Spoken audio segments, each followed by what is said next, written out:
and the millions watching around the world. Ladies and gentlemen, let's get ready to rumble! Yes, sir. Yes, sir. Yeah. What's up? That boy, Coach Malachi Williams in the building. We back. Still getting over this cold. True Media Today USA Boxing. We are back. It is what it is, man. Once again, it's on.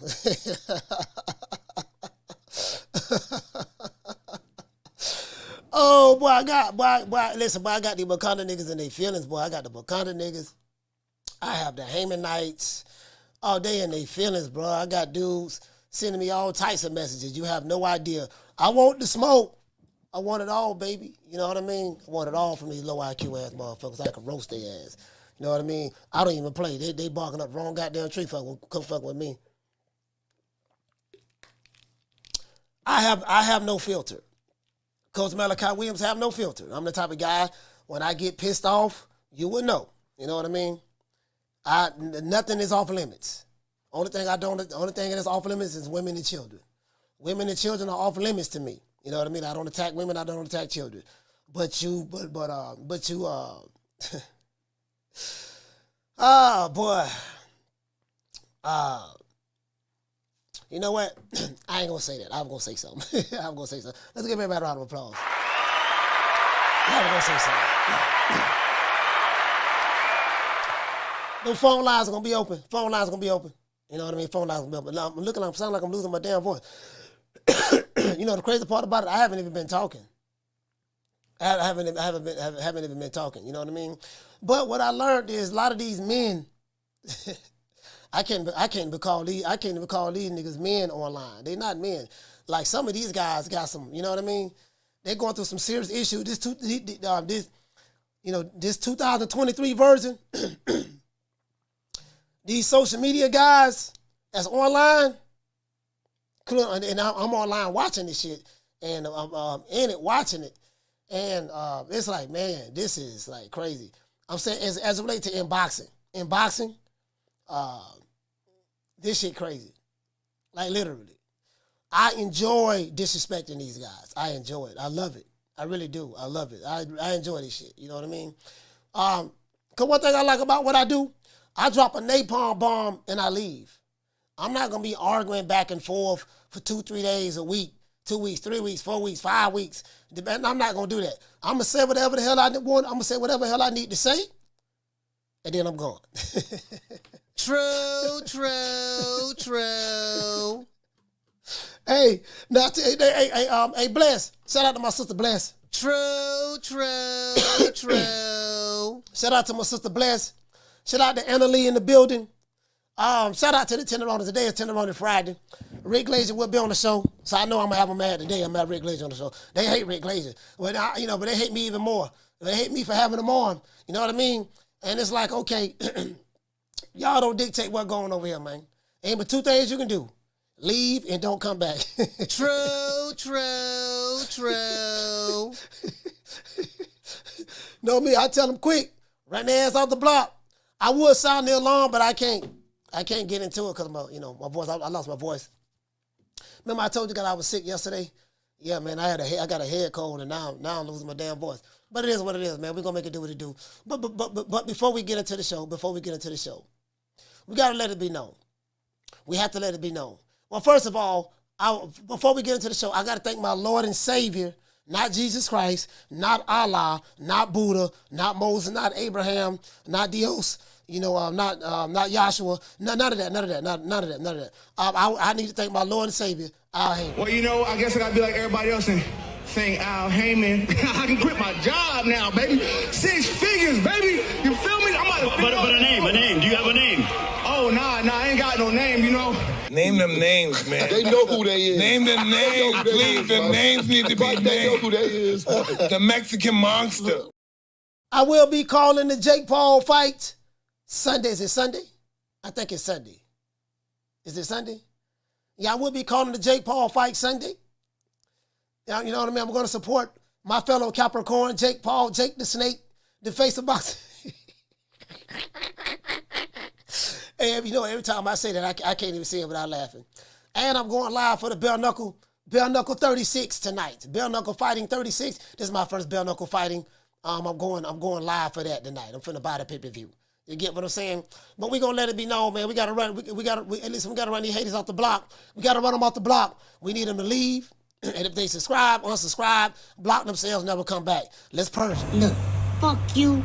Fuck the plane you flew in on. Fuck them shoes. Fuck the socks with the bell on it. Fuck them cheap ass cigars. Fuck your yuck mouth teeth. Fuck your hairpiece. Fuck your chocolate. Fuck Guy Ritchie. Fuck Prince William. Fuck the Queen. This is America. My president is black and my Lambo is blue, nigga. Now get the fuck out my hotel room. And if I see you in the street, I'm slapping the shit out of you. Hey, Bless, what it say? You say, please do the Natalie versus Tommy fight. Who is Natalie? Who you talking about? Hold on. Hey, Bless, hold on. Jake the Snake. We got Jake the Snake Paul fighting Sunday. I know a lot of you boxing fans are excited about it. Jake the Snake is one of the most exciting fighters in boxing. Shout out to my sister Bless. Hey, okay. Dropping that quarter of a bam, dub on your boy. Hey, Leroy. Super chat received. Playtime's over, boy. Oh, wait a minute. What did he say? Say, please, can you do the Natalie versus Tommy fight, coach? Wait a minute. Hold on. They fighting on Florida undercard. Man, you know what? I heard, I don't know how true this is. Hey, Bless, I don't know how true this is. I heard, man, I don't hear no buzz about that fight. Anybody in the UK know about Floyd Mayweather fighting tomorrow? Yeah, man, hey, Bless, I don't know, man. I don't think nobody, you know what I mean? I think Jake the Snake getting all the shine. Him and Tommy, I don't think nobody talking about Floyd. Hey, you know what, Bless, check this out. All these guys who say they diehard Floyd Mayweather fans, you notice, they haven't been going live for his fights. They don't go live. They don't go live for Floyd's fights. I noticed that. They don't go live for his fights at all. Shout out to, let's get into the show. Should Deontay Wilder, as you guys know, Andy Ruiz is no longer with the PBC anymore. I was listening to Nessa Gibbs' show today. Shout out to Nessa Gibbs, the boxing voice. People were so upset that Andy Ruiz was not with PBC anymore. Some of them were attacking Andy. I told you, these guys are a cult. That Heyman, I don't know what the hell Al Heyman did to these niggas. They don't know what Al Heyman looked like. They don't know what his voice sound like. They don't know if he's in a wheelchair, is he sick, is he dead or alive right now. They don't know any of these things. I've never seen nothing like this before in my life. Hey, man, like normally when people are a part of cults, they get caught up with charismatic leaders, like someone like a Dr. Umar Johnson. He's a very, very eloquent speaker. You know, he has his ability to be able to interpret words and how to use those words in such beautiful fashion in order to articulate his point. And a lot of people love articulation. If you look at some of the greatest leaders in the world, they are master articulators. You know what I mean? They had the gift of gab. I've never seen a guy that's the invisible man. You don't see him. You don't know what he look like. You don't know if he's skinny or fat, right? None of that right now. But he have people online, men, young men, old men, middle-aged men, ready to die and go to war for him online, and even fighters as well. I never heard of nothing like this. True. And this is why I said the other day, I said, man, last week, I said, I wonder if Wilder ends up leaving the PBC, will the Wakandas, will they turn against Wilder when they switch out on Wilder and turn against him? Remember I said that? And then Wilder came out, cleaned it up. Hey, yeah, man, well, I ain't really, it ain't no issues with me and PBC. I'm still with him. It's just that I'm a free agent now. So cause I think Wilder probably did not want that backlash. He didn't want that backlash. To this day. Hey, shout out to Deontay Wilder and Andy Ruiz. Deontay Wilder and Andy Ruiz guys are now free agents, and they are now on the open market to work with other networks as well as promoters and promotional companies. Ever since Deontay Wilder announced that he was a free agent, Andy Ruiz has since then become a free agent himself, said Andy Ruiz Sr., and this was released via Twitter, Michael Benson, but I also saw it on via Twitter on Spanish, not Spanish, but a Latin, not on Twitter, but I saw the link on online. It was online, and I went to a Latin periodical, a Latin news outlet, and they had it on there. You know what I mean? So, cause that's why I first saw it. I first saw it there, and I read, write, speak, and spell Spanish. So I first saw it there, and then I went on Twitter, and then I saw Michael Benson, quoted a tweet. He quoted something from Andy Ruiz Sr. So that's how I knew. So, and then I went to the Boxing Voice, and I saw that. Ain't what to say, Mad Dog H. You say, how can you be a free agent and still be with someone? Well, that's a good question. I don't know. I don't know how his contract structured. Mad Dog H, maybe, they say Al Heyman is an advisor, so maybe Al Heyman say, hey, you can leave, but you still under this contract with me from an advisor standpoint, so wherever you go at, you make some money. I still got to get my cut, my 30% of 20 or 25% or whatever. You get what I'm saying? So that could be it. I don't know. That could be it. I don't know. You know what I mean? Hey, what it say? What it say? You say Theraflu, coach. Yeah, I'm going to take some Theraflu later on today. Hey, shout out to Drew. Hey, okay. For dropping that $2 bam super chat on your boy. He say, happy anniversary to Ray and Barkley, 34 years today. Okay, cool, for sure. Let me send Rick Glaser this link right quick. Yeah, I don't have a fever. I don't have a fever, and I never really had a fever. Well, I was kind of I never had a fever. It's just that my voice is shit. My voice gone, dog. I don't have a fucking voice today, and I'm like, man, goddamn, I really wanted to. You know what I mean? All right, hold on. Let me see what's up. Okay, this Rick right here. Let me send Rick Glaser this link. Rick Glaser, send him this link right quick. What do you guys think? Tell me what you guys think. What do you guys think that Andy Ruiz and Deontay Wilder shouldn't end up at? You know what I mean? Because a lot of these guys online, they was all in. I never seen nothing like this. They was all in on networks. He said, Coach, did you watch Barkley Duran live? Nah, I didn't. I didn't watch it live. Shout out to Drew.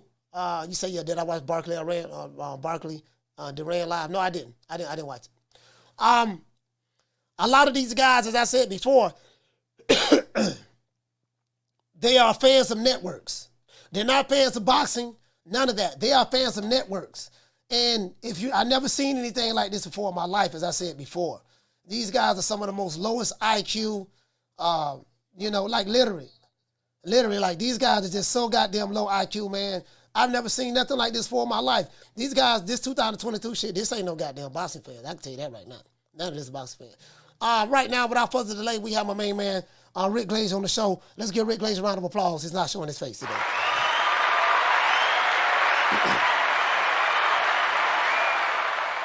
Slick Rick, what's going on? Coach, I'm not showing my face because my mother says I have a face for radio, so I'm practicing.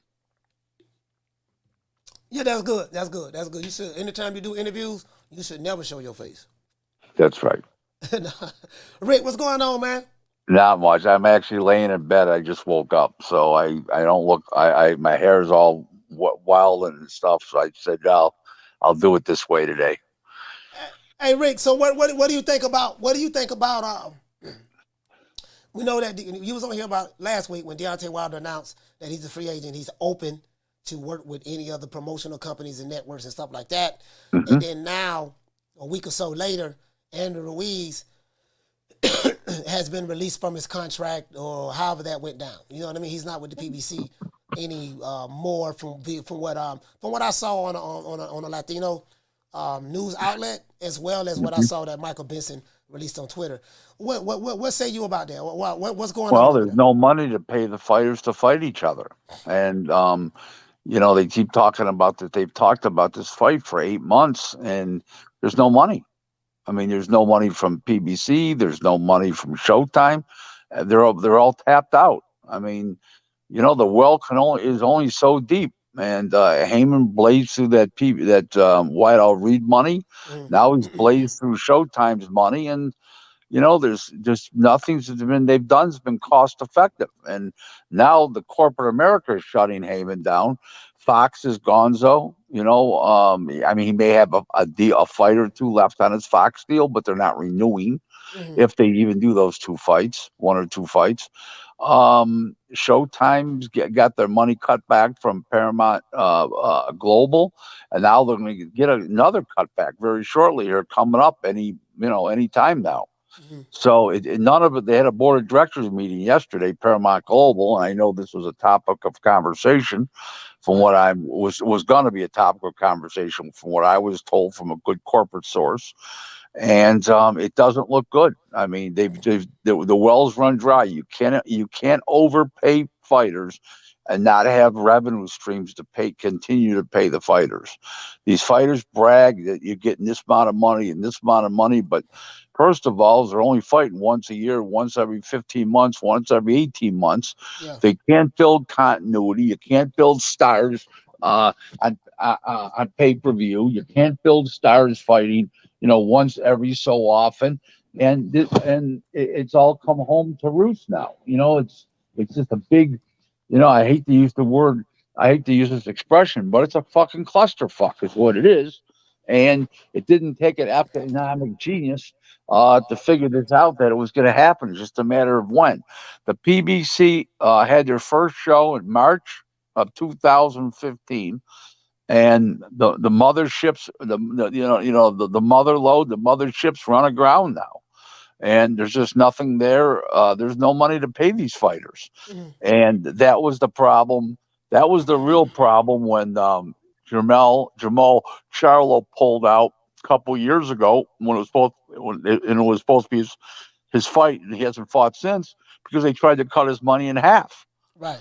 And he wouldn't go for it. Then he faked an injury to save face for the company, and in the meantime the truth of the matter is there's no money there. That's why nobody's fighting. That's why Inouye went over to Japan without a purse bid. Just here you go. I mean, not Inouye, Fulton, the fight Inouye, Stefan Fulton, without a purse bid. Wilder Caesar's no money. His manager is Shelley Finkel. They're looking for money out there. They're looking for somebody to promote a big fight for them. It'll probably end up to be Eddie Hearn. And I could see Wilder and Ruiz fighting on DAZN. Whether it's pay-per-view or regular DAZN, I don't know. That's a decision they'll make. It'll probably be DAZN around the world, and over subscription, probably pay-per-view in the United States. And then it'll probably be in like Saudi Arabia, or it'll be in Abu Dhabi. So, in the Middle East somewhere. And probably the fight will get done that way. But, Heyman has overpaid these guys. They haven't had the revenues. I know for a fact from a very reliable quality source that I've dealt with for years and give me nothing but good information. His foreign TV revenues are terrible. So that means fights in the United States that go outside the United States on either through TV or app or streaming, his revenues are the worst. Top Rank has huge revenues overseas. They've got a deal with Sky TV. They've got a deal with Polish TV. I think it's Polstat is the company over there that they deal with. And they've got South American TV deal. They got a Mexican TV deal. And he's got no TV deals. He's got to try to hoof them out on a per show basis. And unless it's worth buying, really people get excited about, they're just not buying the product. And put it this way, the best way I know how to put it right now is the name Al Heyman and the name PBC are very toxic in the in the TV industry, in the streaming industry, in the media industry. Very, very toxic brands.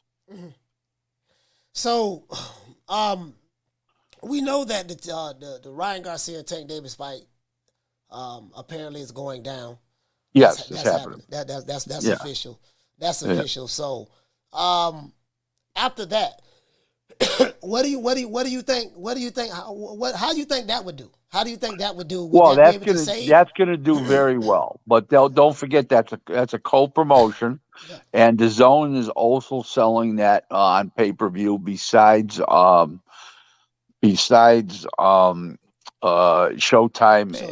PBC and Showtime, and that'll do very well. Here's why: because the Ryan Garcia has a segment of the population of the general public and people that are his Instagram fans, and those people don't know how to steal the pay-per-view.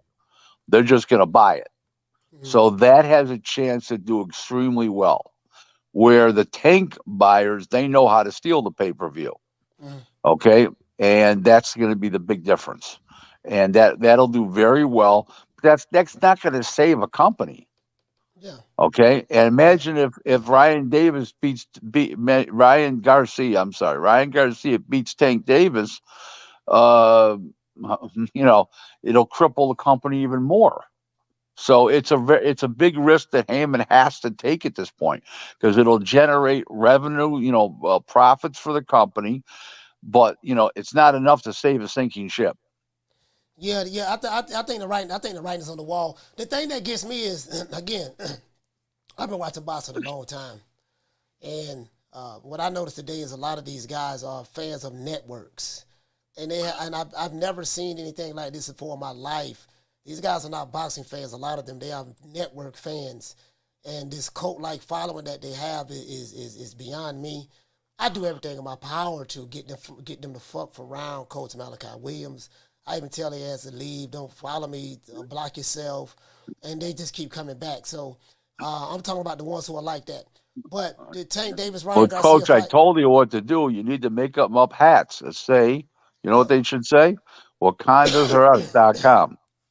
Yeah, you told me. But anyways, doggone. Okay, so Wilder and Ruiz, you think that fight still can happen, or because I saw that Andy Ruiz was mandated to fight Ergovich? He's not doing that. He's not going that route. He turned that down. He's not going there. Why? But why? He was mandated to fight Wilder Because there's no money to fight Herkovic compared to a Wilder. It's a much bigger fight. It's a pay-per-view fight. The other one's not a pay-per-view fight.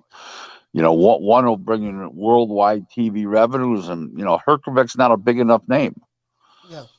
I mean, what I'm confused about. What I'm confused about is he was mandated to fight Deontay Wilder. Right. So now he's mandated to fight Ergovich in IBF. Well, that's the IBF. So he's turned that down. The reason why, when he was mandated to fight Wilder and Ruiz, Heyman didn't have the money. Right. That's why, and Showtime didn't have the money. That's why it couldn't come together. So this Ryan Garcia and Tank Davis fight that's been announced by Steven Espinosa as well via Twitter. So basically both DAZN and Showtime are splitting the cost, splitting the risk, splitting the cost of the fight. I believe that they are. I don't know the exact details, but I would think that they would be. I believe one's paying their guy and the other's paying their guy. Yeah, right. It's going to be similar to what ESPN with Top Rank with Bob Arum and did. Right, and on the undercard, that'll happen. That they'll each have a guy on a fight, and then one of their guys might fight each other in another fight, something like that. And everybody pays their own fighter. That's how that would work. And this is the thing that gets me, like, they could have, you know what I mean? Like they could have been doing this here. They could have been doing this with other fighters. Just, hey man, let's just split the cost. So I wonder why they didn't though.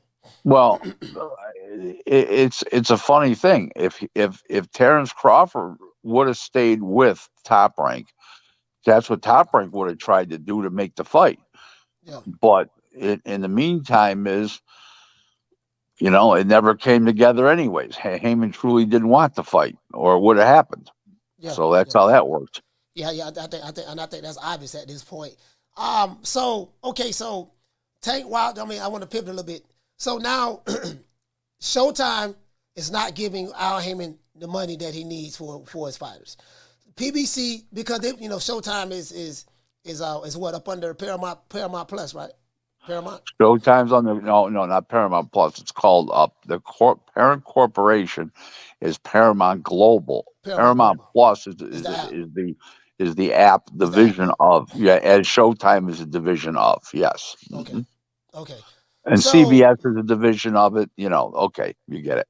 Right. So CBS is a division of Paramount and all that stuff. Then Showtime. Right. So how this works is this: you have PBC, Al Heyman, the Almighty Wizard, the Almighty Wizard. Wait. The Wizard that blew up $900 million. Yeah, but hold on. Let me. I'm not finished. The Almighty Wizard, Al Heyman, because I need to explain this so Wakanda can understand, and the Haymanites. The Almighty Wizard, Al Heyman, depends on white corporations, the white man, to finance his business. Yes. PBC. Yes.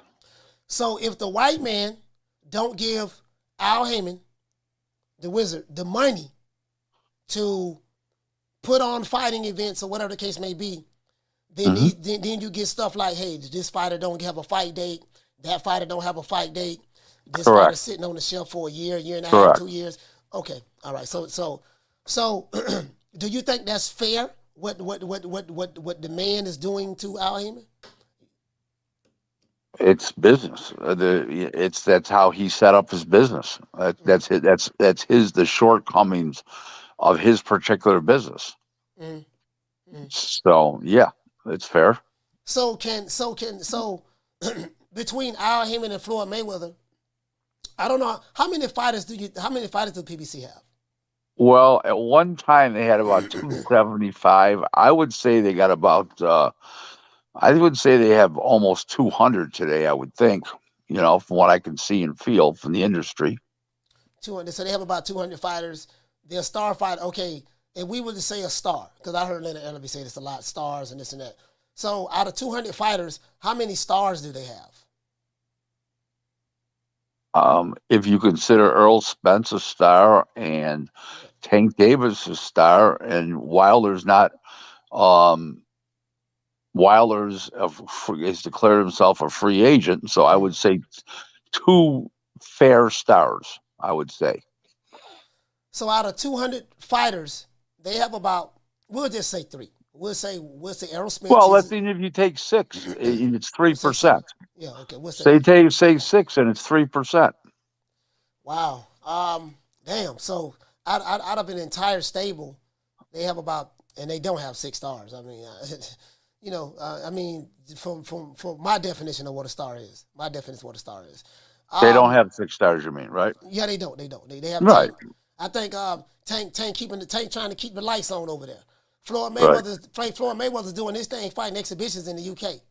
So how come Floyd Mayweather's not fighting exhibitions on Showtime? No money. Oh, there's no money. No, they don't have the money. They got cut back. That doesn't mean Paramount Global's broke. That doesn't mean Showtime is broke. Yeah, I understand. That means they're not allotting the money to boxing. They've cut the purse strings back because the crowd, the viewers aren't there for the subscription Saturday night fights, right. And they're doing very low numbers. And as far as pay-per-view, they're doing horribly because everybody's stealing it. Well, I don't know. I think they're breaking pay-per-view records. If you listen to these dudes over here that's arguing all the goddamn time, no, my fighter's a star. He's doing this. He's doing that. It's all hocus pocus malocus.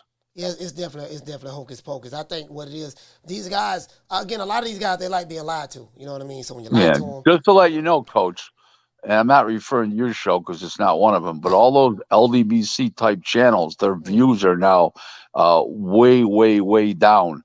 On their videos, way down now. Yeah, I think what it is is this. People know who are the propaganda and the lying clickbaiting channels are. Mm-hmm. They know who they are, right? The gig is up. I've been, I would like to say I played my part in exposing all of them. You know what I mean? Because I did a show That's basically showing how this works on this show. I'm gonna do another show just showing you how it works with the thumbnails, the headlines, keyword research, all that stuff, right? So, but the thing is, the people online, that's why I call them online boxing fans, they have been conditioned to be lied to. So what happens is when you don't tell them the lies that they want to hear, they vehemently attack the truth. Oh, Because the truth doesn't set well with them. Because, they want to be lied to. They want to hear the well-dressed up lie. They don't want to hear the naked truth. So someone like me comes along, and I don't care about this, man, I need to tell them what they want to hear in order to get subscribers, and, I need to tell them what they wanted to hear. Like, my niche is, hey, man, I just want to stick to the sport of boxing. Sometimes I get caught up in the mud because some of these guys are just so damn weird and strange. But the fact of the matter is that everybody on boxing on YouTube is very, very small. It's a small group. Everybody know everybody. All the content creators for the most know each other, have heard of each other. So everybody know what it is. You get what I'm saying? And everybody shares some of the same subscribers in the goddamn ways, some form of fashion. Some have been around longer than others, but it is what it is. But me, I've been consistent from day one. The people who've been rocking with me for a long time, they'll tell you I've been consistent from day one. I've been consistent from day one. You know what I mean? It is what it is. I really don't give a damn, Rick. So we just want to try to put it out there the best we can. There's a lot of them, they don't like you at all. They can't stand your guts, and they hate me that I have you on. I have you on for the sole purposes of pissing them off. It's not the fact that I don't like you. I do like you. But for the sole, anything my enemies don't like, I like. Anything my enemies like, I don't like. It's very simple with me. True. It's very simple with me, Rick. So what's going on with Tyson Fury and Alexander Usyk, man? Well, it's a standoff. Tyson Fury wants more money because it can be in the UK because he's going to be the draw, and the other guy wants more money to go to the UK. Remember, the fight was going to be in Saudi Arabia, and that's got screwed up. So I don't know. It was supposed to be announced coming up here after this fight with Tommy Fury this weekend, and I don't know. Doesn't look real promising right now. They thought they had a deal, and I was told they had a deal, but now it's like, everybody's grasping for straws. Is what's really happening. How do you see this the pivot back on the other way? Tank Davis, Ryan Garcia. How do you see that fight playing out? I think there's two scenarios, two things in that fight. That's a fight that Ryan Garcia can be head 8-0 in rounds and get caught with one good one and then hit with another shot and go out like a light. Or it's a fight that he could skate to an easy victory. And just keep getting away from Tank. Ryan Garcia. I keep calling him Ryan Davis. Because I write it so much on Twitter and stuff. It's Ryan/Davis. You know what I'm saying? Yeah. That's why I keep calling him. Okay. So basically, it's just one of those fights that could be just completely one-sided, and then Ryan could get stopped with one punch or one or two punch combination, or he can skate to an easy victory. Ryan does great punching down at somebody. Right. One guy is 5'10" and one guy is 5'5". Right. So there's part of your answer right there. Shout out to Modern King Boxing. Hey, okay. He said the way boxing is going, I'll take it. Thomas versus Jake. Okay. I'll take it. Phone lines is open, man. 530-494-9636. 530-494-9636. Anyone want to call in? Ask me and Rick Glaser any questions, call into the show. So all of this, explain to the people about this Crawford, Spence, not even an announcement, but their name was scheduled to be fighting each other in June on Spectrum. It's not happening. It's not happening. It's not happening, and anybody's half. First of all, basically speaking, is Heyman doesn't want this fight. Spence is staying loyal to Heyman, and Crawford's gonna have a mandatory due. A year and a half in between fights, and it's going to be called for. Alexis Rocha is going to be the mandatory, and They're going to end up. He's going to end up fighting Crawford, and Alex Roach will end up fighting probably under the Golden Boy umbrella, probably under a Golden Boy event. They have Alexis Rocha, so it makes a lot of sense. Okay, yeah, absolutely. You got to fight his mandatory, and Spencer's fighting his mandatory and Keith Thurman. So both guys are fighting their mandatories. I washed up. Some people think Keith Thurman is washed up, but he's fighting his mandatory, and that's pretty much what's going to be it. You got some people that keeping hope alive. I said what I needed to say on it. I'm done. I'm done with it. I was like, just keep. I'm gonna tell you like my uncle used to tell me, just keep breathing. Keep breathing. You'll see. Just keep breathing. You'll see. So, Tank Ryan scheduled for April the 22nd. That's going to be a big fight for both guys. I'm picking Tank Davis by stoppage.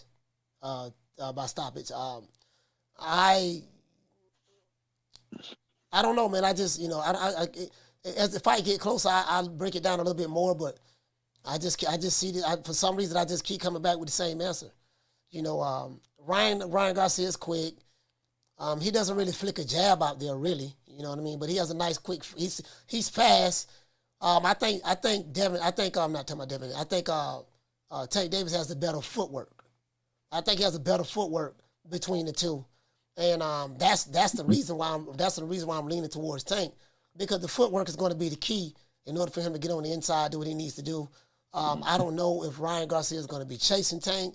Tank going to fight front foot dominant, or is going to fight on the back foot. Normally he'll probably fight on the back foot, starting the fight out, and then as the fight materializes, if he's losing or if he's down, Calvin Ford normally tell him, hey man, you got to go get him, and then he'll go forward and try to get the guy out of there. So I'm leaning towards a late round stoppage, probably about the 10th round. What say you? That makes sense. Makes sense. Anything can happen in the fight. Yeah. It could be a fight that like I said, Ryan could be out in front 8 rounds to 0 and get stopped. With one or two punch combination. It could be a fight where Ryan Garcia gets out in front and stays there. You don't know. Ryan getting knocked out is a high scenario. Everybody else has been knocked out by Tank, basically speaking. Most of the other guys, so except Isaac Cruz, not many fighters lately have lasted with Tank. He's a powerful guy. Right. So is there, in your opinion, is there anybody that Tank Davis have fought that have the skill set of a Ryan Garcia? No. That's a real key right there. Okay, and of course, vice versa. Ryan Garcia hasn't fought anyone. Correct. That has the skill set. Okay. Correct. So this is new territory for both men. Absolutely. Uncharted territory for both guys. No question about it. And Ryan's never been in a fight this big, and neither is Tank. So there's part of your answer right there. In your opinion, who has the higher boxing IQ between the two? In different ways, Tank does, and in different ways, Ryan does. Ryan is a better from the outside, stand-up boxer from the outside, while Tank is much better on the inside. Right. So that's going to be the key for me. Can Ryan Garcia keep Tank on the outside? Right. On the outside. Now, I don't think his jab is good enough to do that, because he doesn't utilize it that much. Yeah. But if he hits Tank coming in a couple times with that big right hand to his, and that nice left hook that he's got, he's only got to touch Tank 1 or 2 times for Tank not to come in anymore. Yeah. So, because he's got that kind of power. He's fast and got power. You know what? That's you hit the nail right on the head with that, because I was thinking about that as well. I say, man, you know what, man? Ryan Garcia, he has a fast check left hook. If you try to come in there, he will check you in a minute. If he can pump the jab and keep it, he got to keep it he got to keep this fight on the outside. Ryan Garcia is not a good inside fighter. I've never really seen him fight on the inside, and I think in order for Tank Davis to win this fight, he's going to have to make this an inside fight. Most guys that are in 30, 35 pound weight class that are 5'10" are not good inside fighters. Right. They're better outside fighters. That's because they were taught that growing up as a young amateur. You use your height, use your reach, stay on the outside. Okay, so they don't develop that inside skill like they should. Where the shorter fighters, they develop that inside skill because they have to go inside. Yeah. Yeah, so Tank is going to have to work on slipping whatever Ryan throws at him, the jab or whatever the case may be, get on the inside.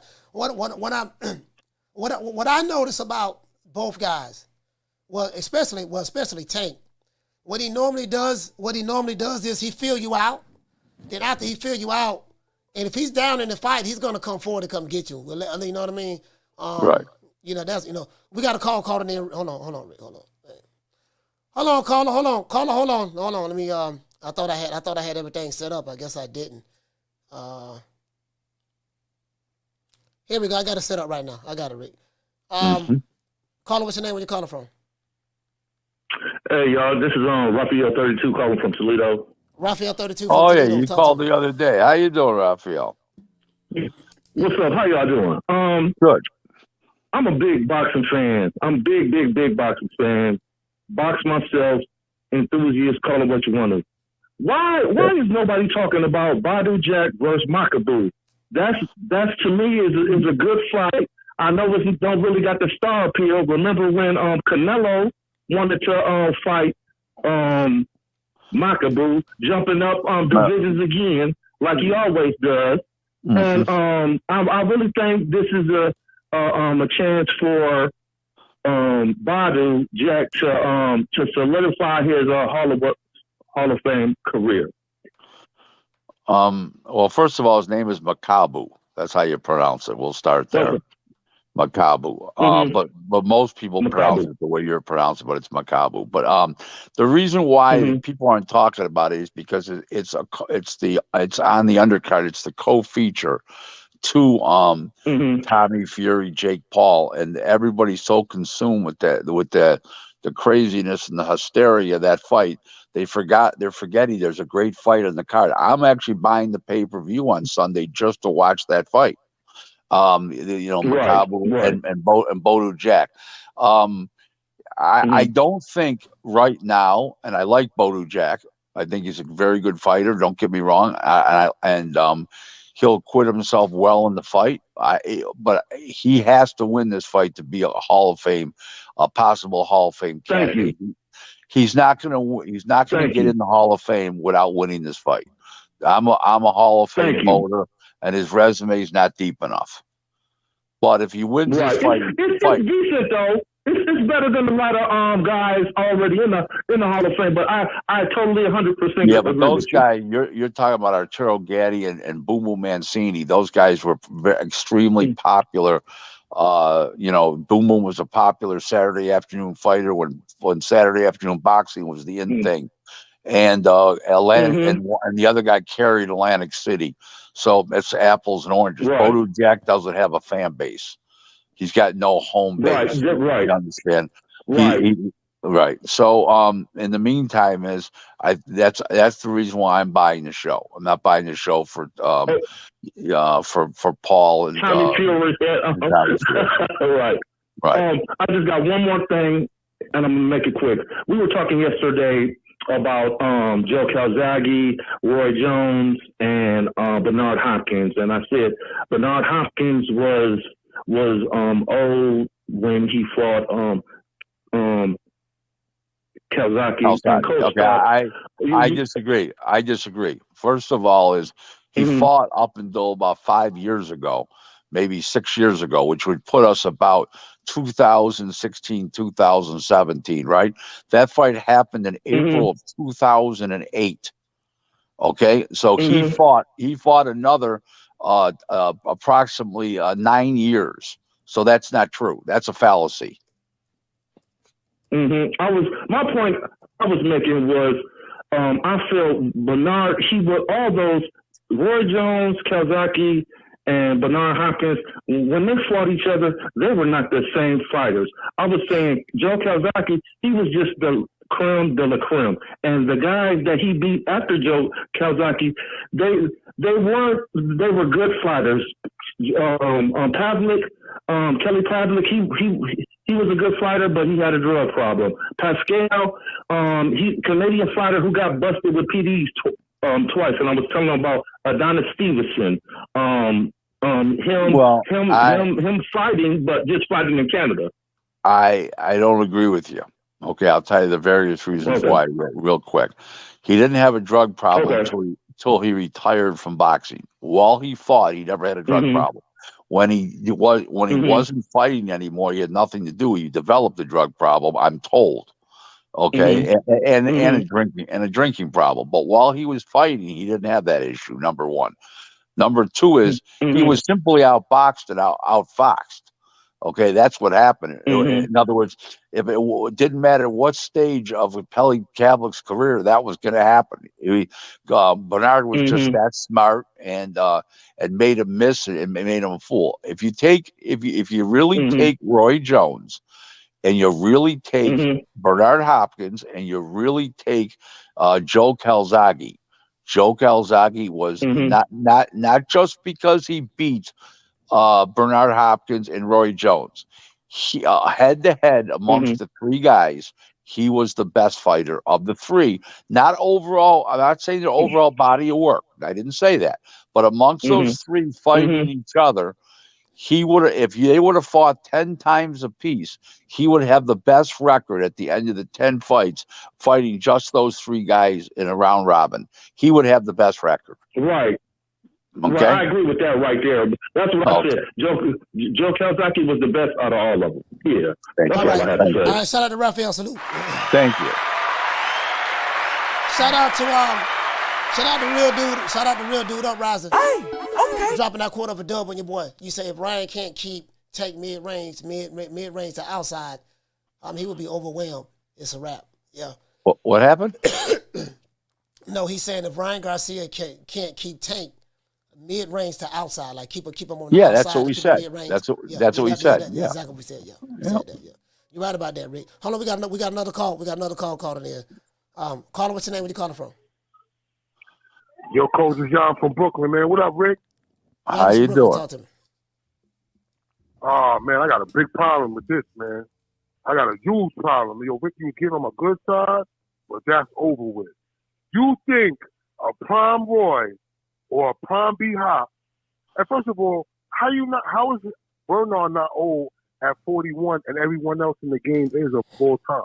No, I didn't say he wasn't old. I'm saying to you that he fought approximately 9 more years at the top of the game after he lost to Calzaghe, is what I'm saying.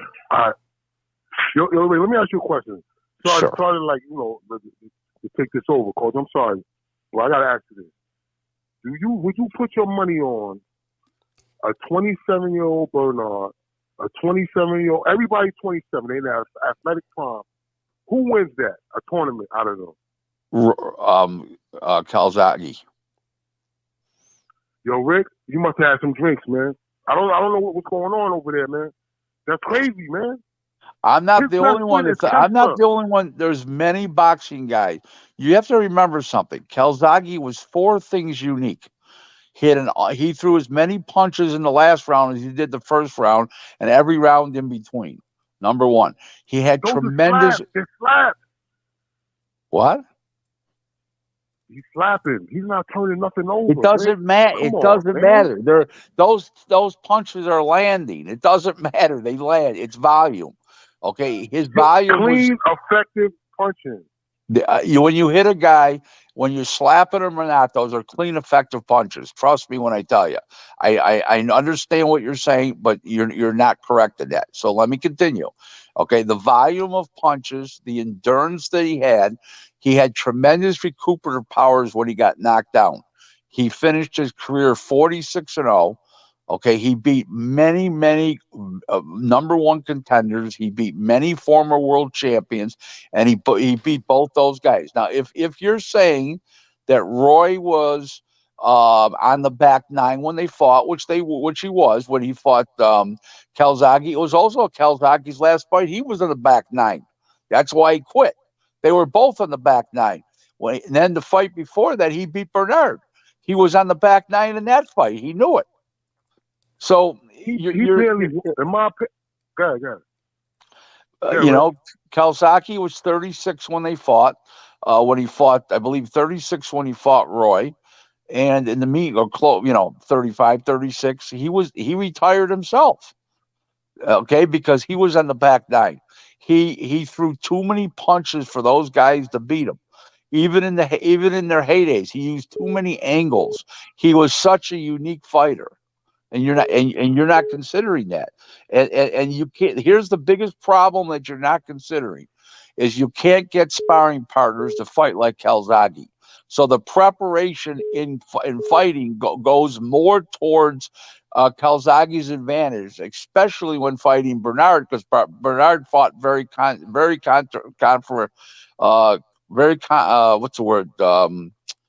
orthodox. He didn't do anything that was, Roy did, flew through the air and all that kind of stuff. So he had an advantage over these fighters in just preparation.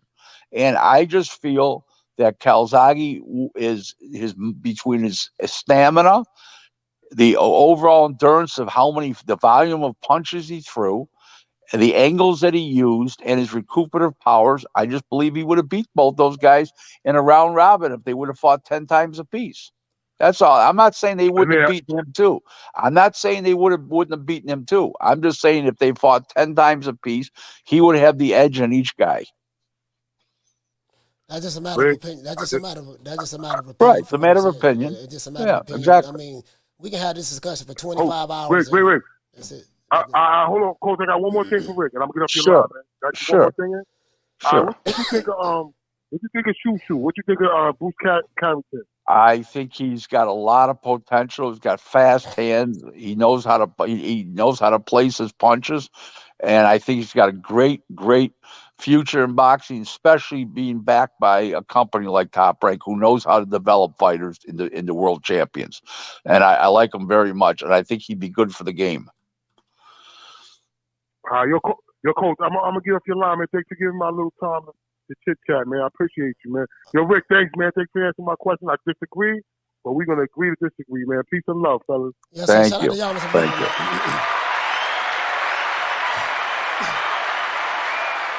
Yeah, man. Hey, man, shout out to Matty Yoel. Hey, okay. Dropping that quarter of a bam, dub on your boy. He said, "How you doing, bro?" In chat. Yeah, salute to you, fam. Yeah, I love Roy Jones back in the day, man.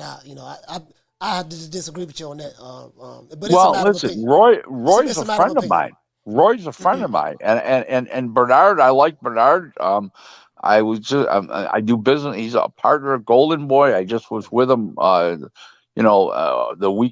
last week of January out there in their show. I like both guys, but it's styles. It's just styles and what each fighter brings to the table. Now, I'm not saying that Roy's overall body of work wasn't better, and I'm not saying Bernard's overall body of work wasn't great. I'm just saying in a head-to-head with those three. Yeah, you saying your opinion. Yeah, you just saying your opinion that they fought 10 times. Right. You are of the belief, your opinion, that Calzaghe would have came out on top of it and fought 10 times. Someone else like myself would disagree and say, well, let's put it this way: he's already 2-0 ahead. Yeah, for sure. Hey, caller, what's your name? Where you calling from? Troy Graham, Baltimore. Hey, Troy. How you doing? Troy from B-More, talk to me. Good. All right, I 100% disagree with you, Rick, and I'm going to tell you why. As good as this man as you say he is, right, he never beat anybody at their best. Who did he beat at their best? Who is that? I like to call him, Calzaghe, a.k.a., a slapstick Joe. With his slapping. Oh, okay. Well, he beat a whole bunch of guys who were number one contenders. I mean, you can only fight who they mandate you to fight, and one fight in between.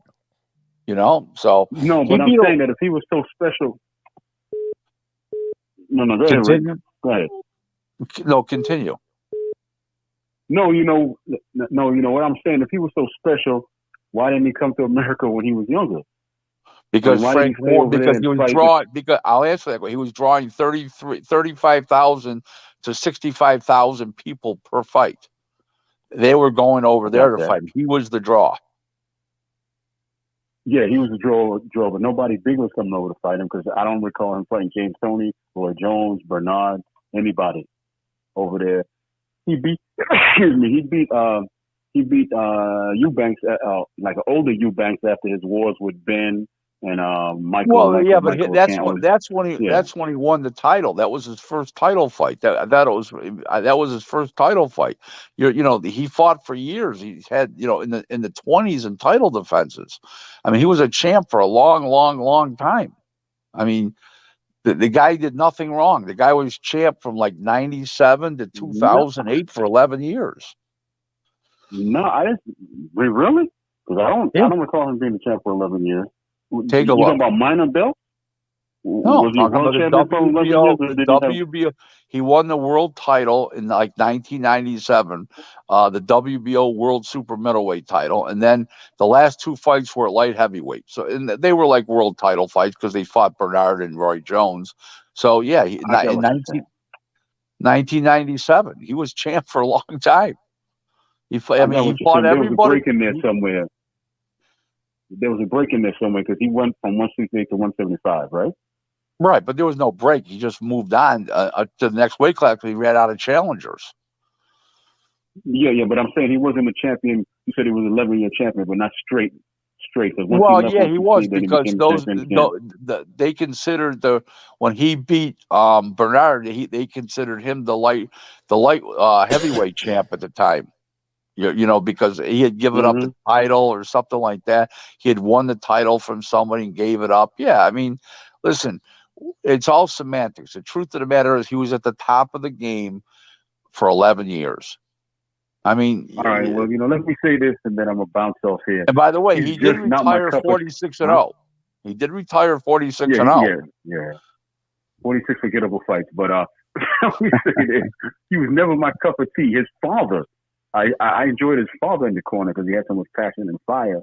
But this dude here, he was just a cure for like insomnia, man. He was not exciting, and no one knew him until he beat Roy and Bernard in the twilight of their career. So I can't say that he's better than either one of them. Sorry, I just won't. But okay. Y'all have a good day. All right. Okay, thank you.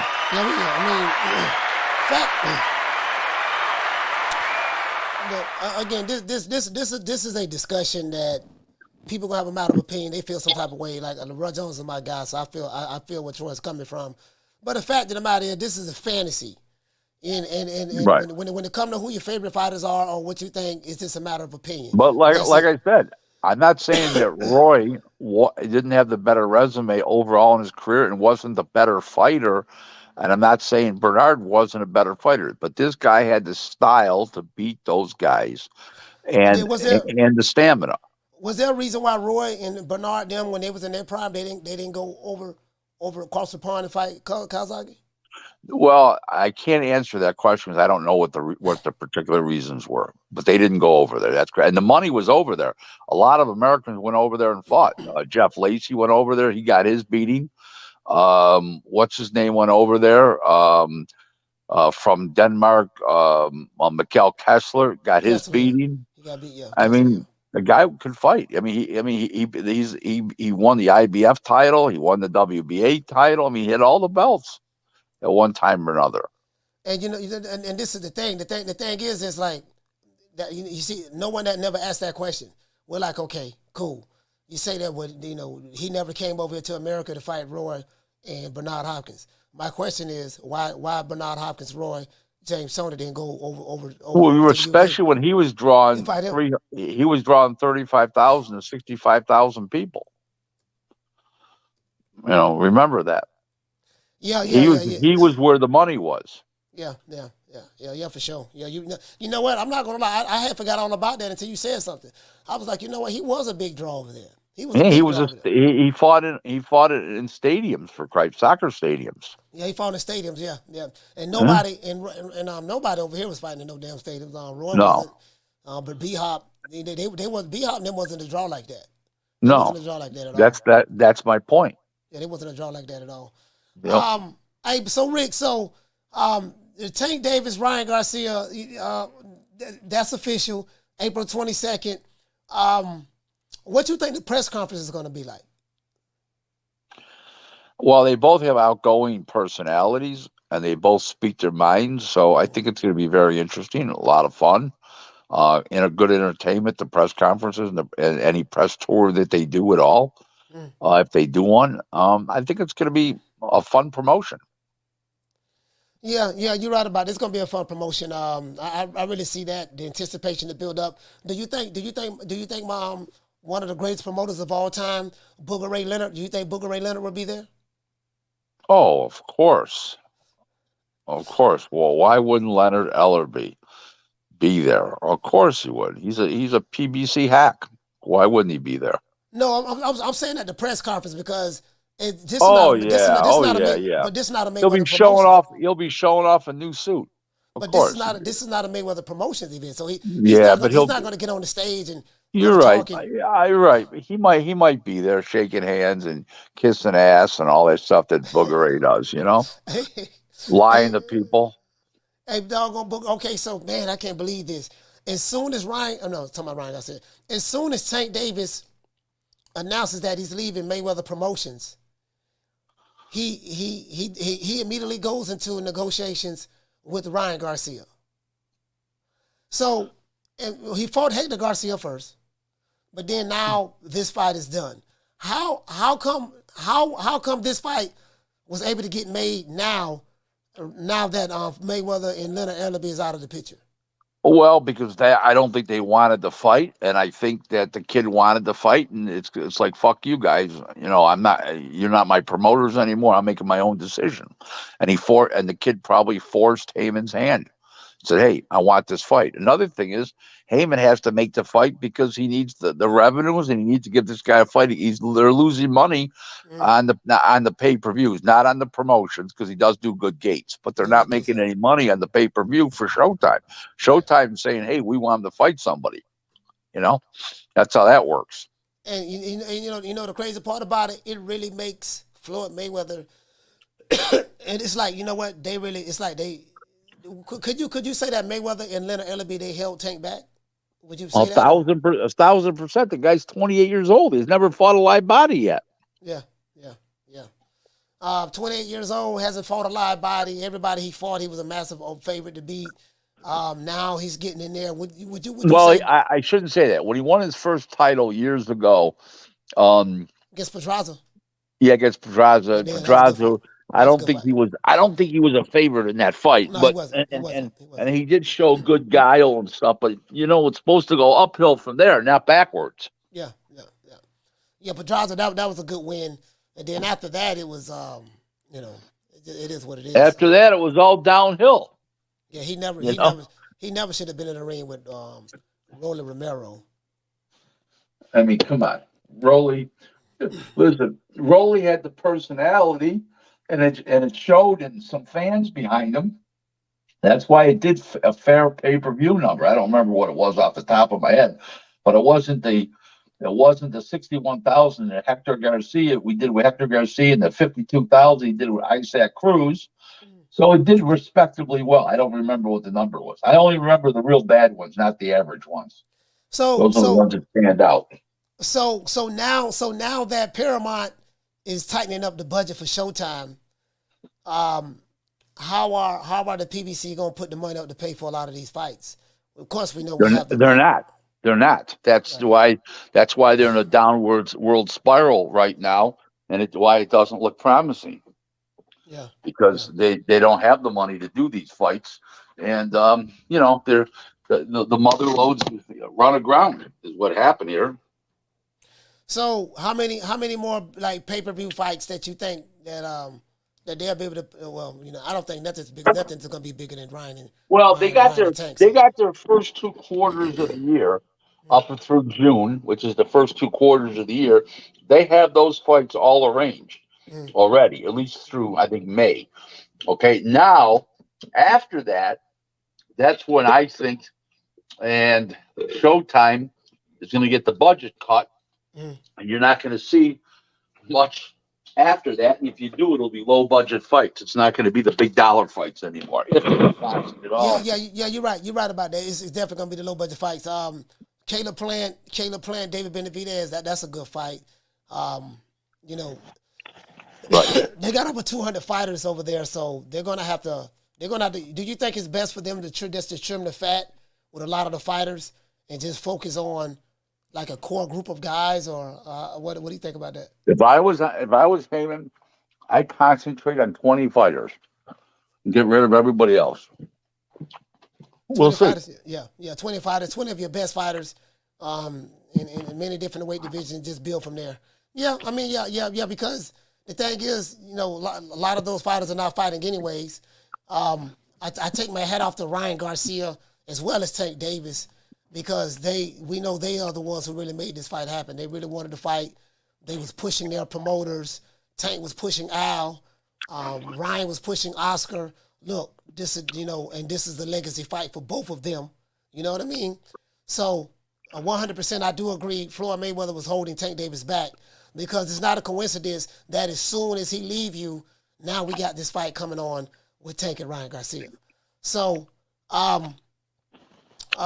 so this is good for the both of them, but I don't see any other big pay-per-views that they're gonna do outside of Tank and Ryan, unless maybe they can convince Canelo to come back over there. If they can convince Canelo. They don't have the money to do that. They don't have the money. Shout out to Drew. Hey, okay. He said, would you say there has not been a 7-figure fighter on regular Showtime since Jamel versus Castaño? He said Tank versus Ryan won't bring new subscribers, 500,000 to 750,000 pay-per-view buys. Okay. He's right. I agree. Okay. Thank you. By the way, this guy, Andrew Stench, he's a pretty smart guy. He's no dummy, this guy. Tell my Drew. Yeah, Drew, man. Drew, Hey, he uses different names. Stench. He uses Andrew, he Drew, but he got a same lot of guy. aliases. He got a lot of But aliases, he's a pretty smart guy. He's no dummy. yeah. So what, damn. So Rick, explain this to me. Canelo Alvarez had that one fight on the PBC. Uh-huh. And he wanted a high guarantee. Mm-hmm. And from what I've learned, he received a high guarantee. Yep. As a matter of fact, from what I've learned, he received the highest guarantee than any fighter at the PBC. Outside Correct. of Floyd, of course. What I'm saying, the current fighters. No, let me contradict you. Floyd was not PBC, and Floyd made that very clear. Yeah, no, you're right. No, you're right. Floyd was on. Floyd had a direct deal with Showtime, right? Correct. Showtime, but then De La Hoya, Golden Boy, was the promoter of the fights at that time. That was before then. Yeah, that was early. That was before the split. Yes. Before the split, yeah. Before the split, 2015, yeah. Yep. So my thing is this. So now Tank is doing his thing with Ryan. Ryan is doing his thing with Tank. When Canelo Alvarez went over there for that one fight, by him demanding such a high guarantee, did that kind of mess up Showtime's budget for the PBC, or it didn't? If you understand what I'm trying to say, like that was a lot of money they paid Canelo, and I don't know what their recoupment was like, how much they recouped or whatever the case may be, but I'm asking, what say you, what's your feel on that? I'm not understanding what the question is. The question is this: let's say you have a company that they have allocated a certain amount of money to put on fights for. Let's say Showtime had about $40, $50, $60 million. That's in their budget for PBC to work with in order to put on their fights. Right. But you got this one guy named Canelo Alvarez. He comes in and he wants most of that money that's in the budget or whatever. Okay. You know what I'm saying? Right. They can't afford a Canelo Alvarez anymore fight. Okay. They just can't afford it. They don't have the money. Showtime's not going to put up the money, and PBC don't have the money. So it's a dead subject in reality. Yeah. Is there a reason? Is there a reason why? Because I know Floyd Mayweather brags about himself being a billionaire, and he says Al Heyman's Al Heyman's supposed to have more money than Fort Knox. Is there a reason why they don't put their own money up? Is there a reason why they have to depend on the white man to give them money in order to pay for their fights? I don't believe Floyd's anywhere near a billionaire, not even close. Yeah, I know. And Floyd and Heyman doesn't have that kind of money. Shout out to Theodore. Hey, okay. He says Spence is the face of the PBC. Facts. Yeah, you've been watching too much. I'm pretty sure, Theodore, you've been watching. You probably watch Boyfriend. I call the dude Boyfriend. BF. You probably watch BF because that's where you got that from. Facts. I already know where you come from, Theodore. I already know where you come from. If you say so, man, I'm not here to tongue wrestle with you on it. Whatever you say. Shout out to Drew. Hey, okay. Dropping that quarter of a dub on your boy. He said, what'd you say? He said, I better be smart, Rick. I'm getting my CPA. You quoted Fight Oracle on Twitter. Paramount said they're cutting $1.3 billion in content after first quarter review. Yeah. Yeah. So what did I say that was wrong? No. You didn't say anything that was wrong. I mean, that is like I didn't know they was cutting that much, but I saw it. I read the article, and I'm like, damn, that's a lot of damn money. And I wonder if they're cutting that. Where $1.3 billion in content revenue. Where's that going to come from? You know what I mean? Like, I wonder what they're cutting back. Of course, they looked and seen, hey, this is where we're losing money at. We're not doing well here. We're not doing well there. So, of course, they're going to trim the fat and get rid of everything, that's not there. So, what say you, now that Showtime budget is cut, Al Heyman can't get the money that he wants anymore from Showtime because their parent company's cut the budget tremendously. Of course, we see they have things set up in the first or second quarter.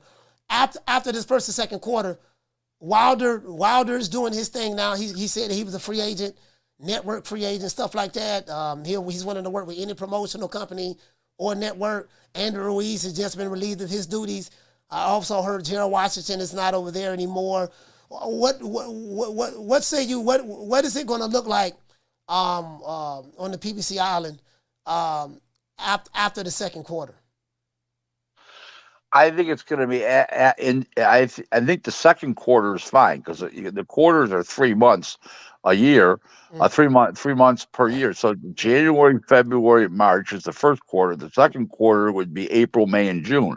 I think they're fine up and through June with the schedule that they got put out, and I think it's going to be the third and fourth quarter they're doomed. Third and fourth quarter they're doomed. So yeah, I think they're going to be fine. Maybe even the second quarter, like the fights that aren't made for June, maybe they'll be dead in the water there. But they make it April and May. They're gonna get April and May in. Let's put it that way to you. Yeah. Their first half, they're working with it pretty well. So what you think they're gonna do? Do you think Floyd Money Mayweather and Al Heyman are going to put their money up to pay for their fights? No. It's a dead company. I look at it as a dead company. They're going nowhere.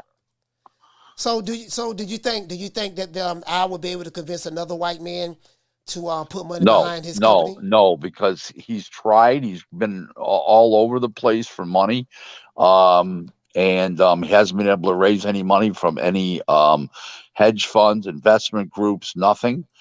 And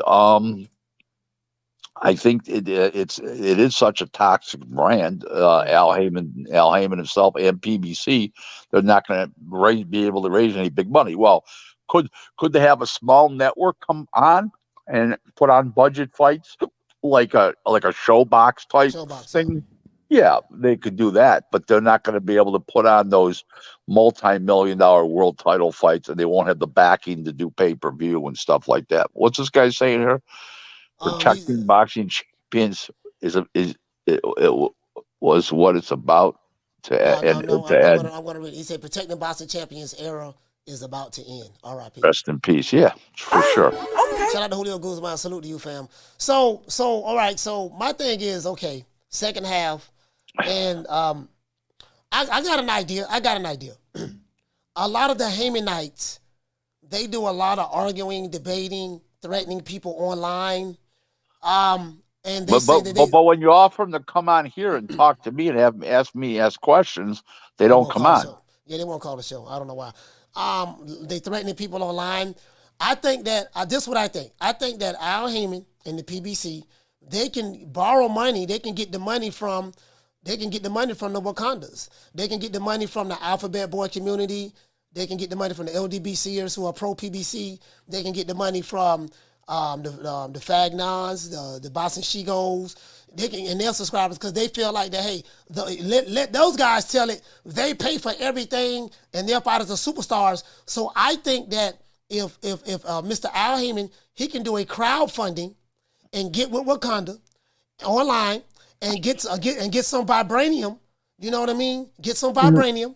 And from a lot of these guys who be online arguing, debating, threatening people in the last online, about supporters. when I was out in California, a guy asked me, I don't want to mention his name, a boxing guy in the business, said to me, Rick, if you had the money, would you lend it to Al Heyman to go forward? Okay, if I had them, I don't have that kind of money. Don't get me wrong. I'm not saying I do, but I don't. But if I did, would I lend it to him? You know what my answer was? I don't need him to I don't need him to lose my money. I could do it on my own if I wanted to lose it. If you want to lose money. Jamel Charlo. I mean, not Jamel Charlo. No, yeah, what's going on with Jamel Charlo? Now that's the MELL you're talking about? Yeah, I'm talking about Jamel, the undisputed champion, not Jamal, the undisputed champion. Nothing. He got supposedly injured, and he was supposed to fight Tim Tszyu, and I don't think there was money to do the fight. I think that's why Tim Tszyu's fighting over there against Tony Harrison. Yeah. So you notice Heyman's starting to hoof these fighters out. One's going to Japan, one's going to Australia. Yeah. He doesn't have nothing for. There's no money, so he's got to generate revenues by having them fight elsewhere. He can't hold them for his stock now. That game's over. Yeah, you know what? It's shocking because normally I'm like, they always keep everything in house. They never let anybody fight on any other networks. For them to all of a sudden now be doing that, I think that's the telltale sign of what it is. Yeah. What about so I wonder how long will Jamel Charlo just sit on the shelf until he has to defend those titles? Shout out to Julio Guzman. Hey, okay. He said Charlo still waiting on Canelo phone call. Well, let's put it this way, dear. It may happen that Jamel has to go over to Australia, where what's the name can draw 55,000 people. Tszyu, if he fights Charlo over there, he might end up going over there. That's going to be another telltale sign. Wow. So yeah, because Jamel Charlo can't sell worth a damn over. Right. Those two brothers did that twin pay-per-view back about 3 yeyears ago. Remember the 3.5 years ago, and they did 77 or 78,000 buys on pay-per-view. I mean, in a double header. So, yeah, they're not attractions. So that's what you're dealing with. I'm hearing, Rick. I don't know what you heard, but according to my sources, and I heard that. And now listen, it's between me and you. I don't want you to say anything. This is Pentagon information. I got this straight from the Pentagon. Okay. I got this. I heard this message straight from the Pentagon. It came straight from the Pentagon. I heard that Jamal Charlo, the not so hitman Charlo, will be fighting Macy Sulecki in June. What say you? Yeah. The guy from Poland you're talking about. Yeah, I heard that too. But there's no. I mean, that doesn't require a lot of money because Charlo has to come down to reality. I'm sure he has, and that's part of the gig. And the other guy, the Polish guy, he's going to fight for a couple 100,000, and they'll pay for that with Polish TV money. Or if he's got a promoter from over there, he'll take the Polish TV money and pay his own fight or something like that. So that's a big possibility, and that makes financial sense. That's why that fight can happen. Yeah. Shout out to Ayo. He said, who do you have, Edwin Valero or Pacquiao, and why? Yeah, I don't even know, man. I don't even know. I don't know. Yeah, my answer to that is I don't know, fam. I don't know. I have to sit back and look at it and break it down, to be honest with you. Shout out to Food Revolution. What's going on, sis? They must love from Cali. Man, so Jamal Charlo gonna fighting Sulecki again. I've been hearing this. Bro, like it's terrible, man. Like, in your opinion, Rick, have Jamal Charlo's been boxing as a professional for 15 years. I don't know if you know that. Yep.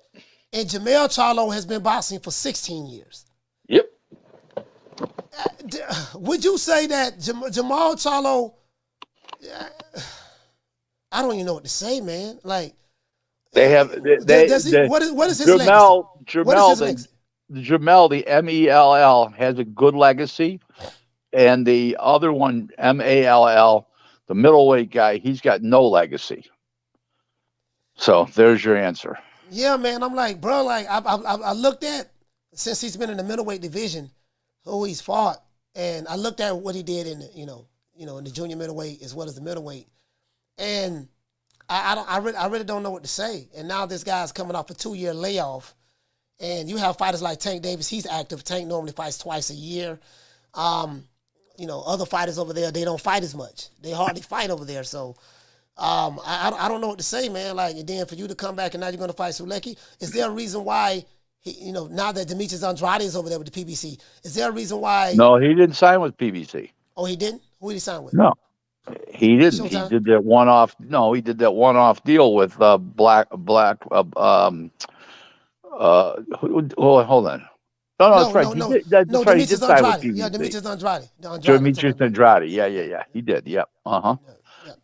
Yeah. Those Charlo brothers aren't fighting Demetrius Andrade. I just don't see it. Yeah, but my what I'm saying, Rick, is this. I've always said that instead of sitting around begging, waiting on Canelo, I'm not excusing Canelo for not fighting you guys. I'm not doing that. I don't want nobody to think I'm doing that. But my thing is, doesn't it make sense, instead of us sitting around waiting, why don't we fight each other? You're using economic common sense. Yeah. Now you're talking about the Charlo brothers, okay? Right. Come on. No, I'm saying Jamal Charlo, there was no reason to me why Jamal Charlo and Andrade should not have fought each other. Oh, yeah, that's true. But they didn't, because that's how they operate. That's how they take the path of least resistance, those guys, especially Jamal, the middleweight. Yeah. That's what I'm talking about, Jamal. So my thing is, why not come back and fight Demetrius Andrade? He's over there with you guys now. Hey, it is what it is. That's how they operate, Man, hey, Rick, hey, thank you so much, man. I know you've been on for 1 hour and 20 minutes with me. I hope everything works out with you in the snowstorm. Do you still have power? No, ice storm. No, it's ice. We got power. Oh yeah, we have an emergency generator, and I live in a condominium building, and there's there's 8 units in the building, and we have an emergency generator. So as soon as if the power goes off, it kicks on within like 10 seconds. It's not a big deal. Is there a reason why Jamal Charlo just won't move up to 168? It's a mystery. I don't know. Everything this guy does is a mystery. He's got woman problems right now. He's getting divorced, and he's got 5 kids, and the wife's the ex-wife to be is crazy. I get all that. Yeah. But all this was bad before. All this was bad before that. You know what I mean? Before the divorce. What's he saying there? Essentially, they would make Charlo versus Andrade as pay-per-view. Yeah, nobody watch it. Yeah, nobody watch that. Hey, shout out to Drew for the $2 super chat. Yeah, they would. They would make that a pay-per-view fight, and that's not a pay-per-view fight. And I think the thing is listen. I just want to let you know, Coach. Not only do I owe you dinner, I owe Stench dinner. When I go out to LA, I want to go out to dinner and take them out for dinner to a fine establishment. Yeah, let me tell you something. I eat 5-star restaurants. I only eat at least 4-star restaurants and 5-star restaurants, both my wife and I. So you're in good company, bro. You're in good company. Hey man, Rick, man, thank you so much, brother, for coming on the show, man. I appreciate that, man. I do. Hey, thanks for having me, and hope to be on next week. I always find it entertaining. I like to know when I wake up in the morning I'm going to be on your show, because I always look forward to it every time I'm on. I'm going to have Steve Kim on Monday, and then I'll get you on after that. Oh, one of my favorites. Great guy. Shout out to Rick. Thank you. Bye-bye, everybody. What's up?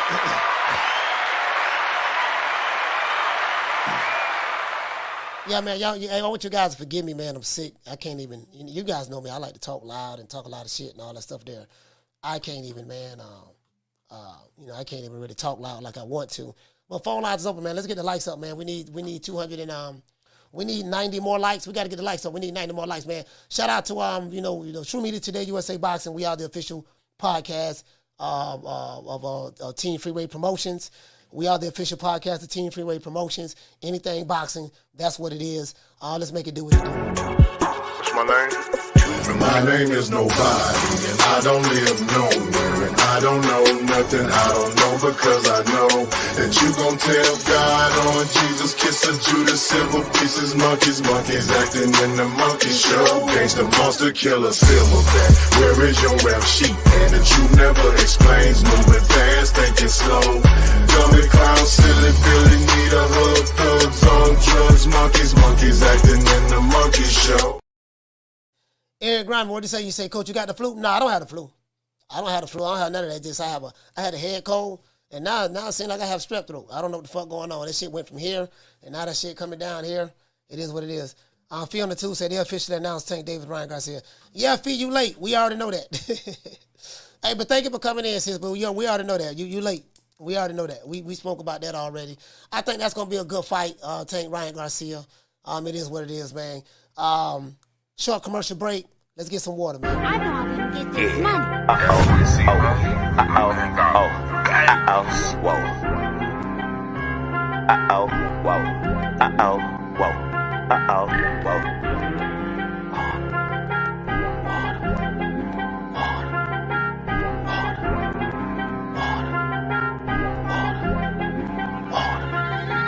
Talking water. My bracelet cost about 40 and my necklace cost a quarter. Talking water. I go stupid like on Boosie. All this jury got me foolish. All this water. All of these diamonds, they bright, so you gon' see me at night. All of this water. Now I be drip. Water. When your daughter see this water, she gon' let Boosie record. Them little niggas in the A, they making deals off the wall. I'm not gonna lie to you, man. Like I must say this. I gotta take my hat off to, especially. Unknown caller. I gotta take my hat off to, especially Tank Davis and Ryan Garcia. I gotta take my hat off to them guys. I do. You know what I mean? They're giving us the fight that we want. Caller, what's your name? Where you calling from? My name's Seven. What's your name is? Calling from Jersey City. 7.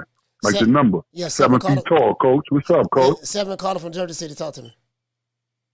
What's going on, Coach? I'm just calling you about all these cats hating on Bud, man. Y'all know that boy cannot beat no Bud, man. Bud already been undisputed. All these cats trying to be like Bud. And I give Spence his props. He's a soldier. He got 3 belts. He's a real champion. He's not no paper champion. He's not no email champion. But he needed to have a higher PR person or something and stop letting, Al Hainer and them say something about this brother, Bud. Nobody can beat Bud. Welterweight, what's the other, middleweight. I don't think nobody can mess with Bud, man. Period. Hands down. But, Coach, what I really need to know, I was just watching that video that you did with Spence, and he was acting real weird. And a couple of them, the one where he kissing his homeboy, the rapper, and then he walked in the hallway. Yeah. What's the name of that video, Coach? Because I'm trying to show my cousin. Oh, I gotta pull it up, man. I gotta pull it up. I can pull it up for you. I gotta pull it up. Pull it up, Coach. I need that link. Put it in there. I'm gonna let you go, Coach. Because I know you still got your callers and everything. I'm gonna head watch it also.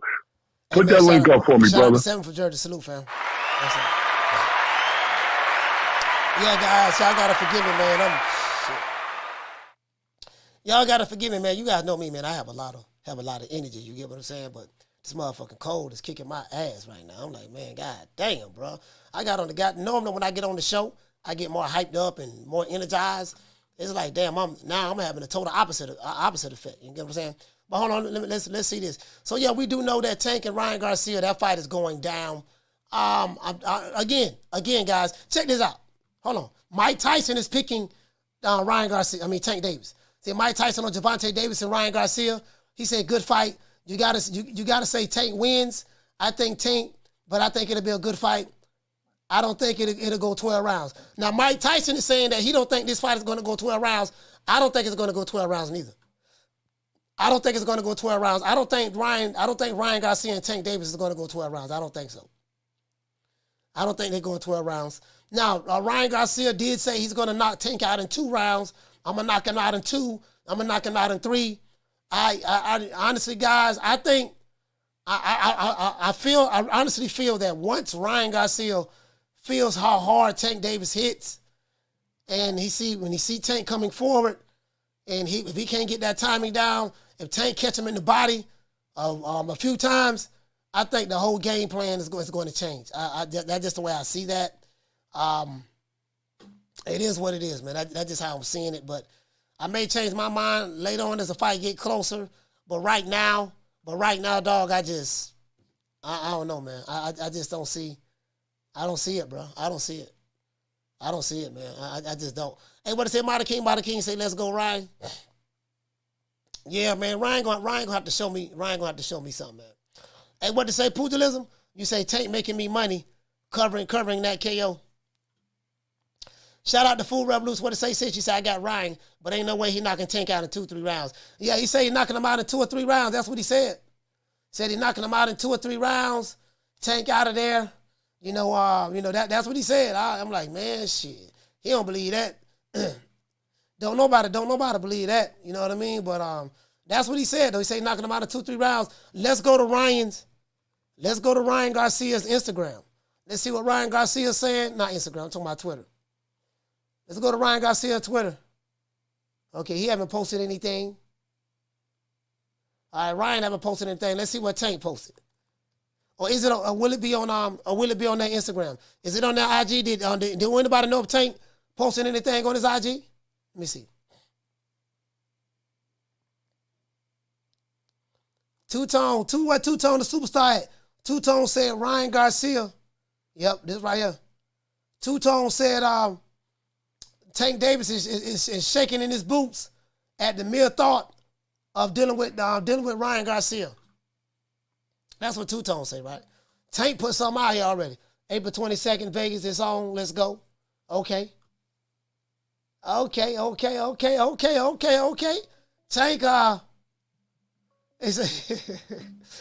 T-Street say screenshot this before he deletes it. Yeah. Tank will delete it. I call Tank Mr. Tweet and Delete. I call him Mr. Tweet and Delete. Call him, what's your name? Where you calling from? Hey, what's up, Coach? This 2L Malcolm from Arkansas. You hear me? Yes, sir. Malcolm from Arkansas. Talk to me. Hey, look. Hey, talk about how you saying, how we saying John Fury speak for Tommy Fury for the Jake Paul bit. Think about this. You seen that? Nah. You talking about Did you saying down John Fury, Jake Paul, Tommy Fury's father? Yeah. Yeah, I haven't seen it. I haven't seen it, fam. I got to go check it out. I haven't seen it. Man, check that shit out, man. I'm sorry, Coach. I ain't mean to cut y'all, man. Check that shit out, bro. Tommy, he ain't want to take that bet. You know, John Fury jumped up. It's a bet. Man, I'm tripping like a motherfucker, man. Yeah, I'm riding with Jake the Snake. We're gonna go live on that. We're gonna go live Sunday for that fight, man. I'm trying. Hey, man, this is my first time calling too, Coach. Man, appreciate you, bro. Let me call in, bro. Hey, no problem, man. I appreciate you calling, man, Malcolm, man. We trying to get them crossover bucks, but salute to you, fam. Thank you for calling, Arkansas. Yes, sir. I'm gonna go with Jake the Snake too, but I'm gonna get back with you. Appreciate it. Yes, sir. Yeah, man. Jake Paul, the future face of boxing, the pound for pound king. Shout out to Drew. Hey, okay. Drew say Mexicans for Tank, baby. Okay, y'all going for Tank? Oh man, look here, man. Shout out to Major Key Boxing. He said, Coach, drink some snack tea. He said with eggs and tainted meat, you'll feel 1,000 times better. Yeah, man. Conor Ben said that he passed his test. He said he had overconsumption of eggs. I'm like, okay. I told you guys this boxing stuff, it is what it is. Yeah, man, I miss these days right here. Yeah, it is what it is. This boxing stuff, man, is, the politics in boxing. The politics in boxing as well. You know what, man? I kind of like, you know what? Tank came a long way from this. Do you guys remember this? Do you guys remember this? And this is why I got to give Tank Davis credit. I have to give him credit. Do you guys, hold on, where we at? Do you guys remember this here? Me, the fans, we feeling like you not getting the best fights you supposed to. But we know Tank can fight anybody. Why is that? For me, we want to see you fight Lomachenko. We want to see you fight Devin Haney, Teofimo Lopez, motherfucking all the top who they say is the 4 horsemen and they anywhere around your weight class. We want to see it happen. When we gonna see it happen? I'm not sure. I think that was real shit. That's some real shit. I don't know. That's like, how many times you don't went in there and said, I want these niggas, man? to be honest, I ain't never said it.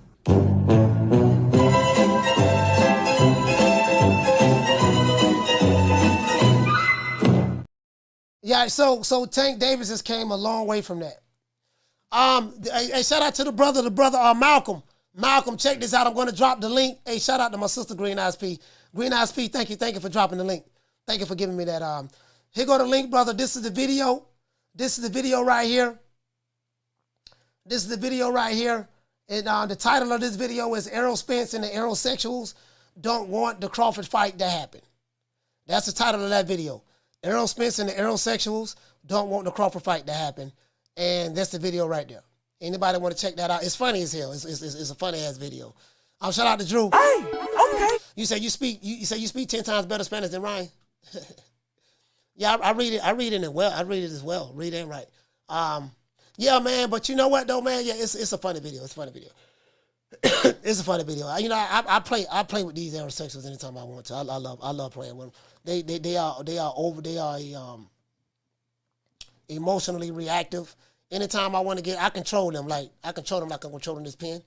Once I call them aerosexual, they get mad and then they want to start, yada yada. I love saying it. I love saying it. They won't unsubscribe. They'll come over here every day though. They will not unsubscribe. Why? I have no idea. They won't unsubscribe. They won't unsubscribe. No matter how much I disrespect them, they loyal. They keep coming. God damn it, I hate Coach. I hate him. I swear to God, I hate him. I hate that whole ass nigga, Coach Malachi Williams. But guess what? What we gonna do? 3 o'clock, we gonna watch that bitch ass nigga tomorrow. We gonna watch him tomorrow, dog. Send him a couple of gun emojis. Send him some gun emojis, dog. Threatening nigga, threaten him. Call the show. Let the nigga know we gonna pull up. They gonna say all that slow learning disability boxing community bullshit. They always say, like the hoes they are. We need 63 more likes. We need 63 more likes. Tank came a long way from that. Tank has come a long way from that. Booger Ray Leonard and Floyd Money Mayweather were keeping Tank Davis back. And who's the next big star under Mayweather Promotions? Ooh, we have quite a few young guns, as I say. And I don't want to leave any names out, but we have a great roster of young talent, and we've been very selective about what we're doing. Again, because when you have an abundance of fighters, it's hard to kind of focus on.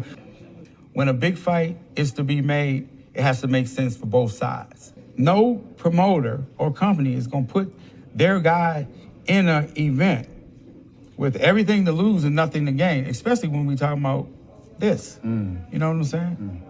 Interesting. Yeah, man, that right there, that part right there, Tank had to get away from Shut that soft ass shit up. And the best man Shut to that win. soft. That's some soft ass shit. Shut that soft ass shit up. All that soft talking. I know you can do it, man. You got to. Man, shut that soft ass shit up. They say Tank walked up in that motherfucker and say, look here, man. It's been a nice ride. We had some fun times together. Y'all made me fight Rolly Romero. I didn't even want to fight that motherfucker. Remember Tank said that? He said, man, the only reason I'm fighting him, they're making me fight him is because I only have one more fight left under my contract. He ain't even, listen, I think, this is what I think. I think Tank would have still been with Mayweather Promotions had they not made him fight Rolly. He didn't want to fight that dude. Rolly Romero did not even belong in the ring with Tank Davis. Everybody knew that. I think once they did that, that was the straw that broke the camel's back. I think once they did that, that was the straw that broke the camel's back. What about Rocky Marciano? Oh, there they go. There they go. Every time I start talking about boxing, a white man got to pull Rocky Marciano out their ass. That's the one. Rocky Marciano. Let me tell you something wonderful. Rocky Marciano was good, but compared to Joe Louis, Rocky Marciano ain't shit. He beat Joe Louis's ass. They tried Tank. Tank figured it out. Tank say, damn, okay. I'm signed to Mayweather Promotions and the PBC. Al Heyman. Okay, cool. But why am I paying this promoter? They getting their 30% on top of the 30% that Al Heyman getting. Damn, but then I gotta pay Calvin Ford, I gotta pay my trainers and all that stuff there. Say, man, there's too many hands in the pot. So why don't I just cut Floyd off and deal directly with Al? Floyd turned around and said, you know, what are you dealing with me? Are you dealing with Al Heyman? What are you dealing with me, Al Heyman? You know, if you're dealing with Al Heyman, it's like dealing with me. You know what I mean? I don't believe in making another promoter rich. You know what I mean? Remember that? Mayweather Promotions, the PBC, we're like one big happy family. So Tank was like, okay, I'm tired of this motherfucker right here, man. Every time I turn around, and every time we having a press conference, this motherfucker ain't letting me talk. He ain't letting him talk or none of that there, man. He won't let the man talk. Tank, you know, he treating Tank like a real shouty. Treating him like a real shouty. Won't let him talk. Every time they having a press conference, Floyd all in the videos, dancing, singing, hogging the mic up. You get what I'm saying? Effin says, Coach, breaking news. Davis and Ryan official for April 22nd. Yeah, fam. We are. Who you think he is? DJ Quick? No, huh? No, I ain't saying Kid that. Capri? I didn't say that. Oh, you must be Jimmy Walker. Blue, you ain't nothing. You don't deserve nothing. You don't get nothing. You get what I give you. I got a contract between me and you that say you do what I tell you to do. Therefore, shut the fuck. Don't say nothing. Don't speak to me. Don't look at me. I just want money. You know, I just said. Blue, if I raise up, gonna be trouble. Trouble. I'm walking off. Let me tell you something now. I don't know. Should I do the butter? Hey, you know what we need to do, guys? Well, what we gotta do? We gotta do the butterfly. We gotta do the butterfly, the Tootsie Roll. I know you guys excited. We gotta do the butterfly, the Tootsie Roll. See. Tank got tired of this. Tank got tired of Floyd all in the videos. Can't talk. He won't let the man say nothing. But when you are put in a certain position, he should be he's able to, like me. You know, when I was in a position, I can pick and choose who I wanted to, because I earned that right. Tank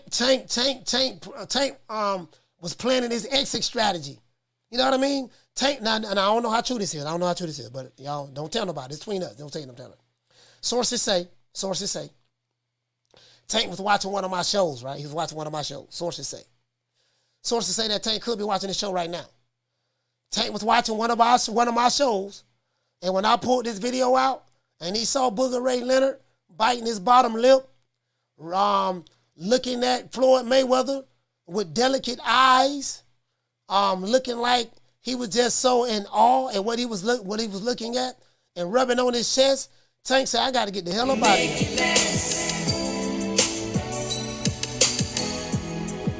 Make it last forever. Don't let I love me.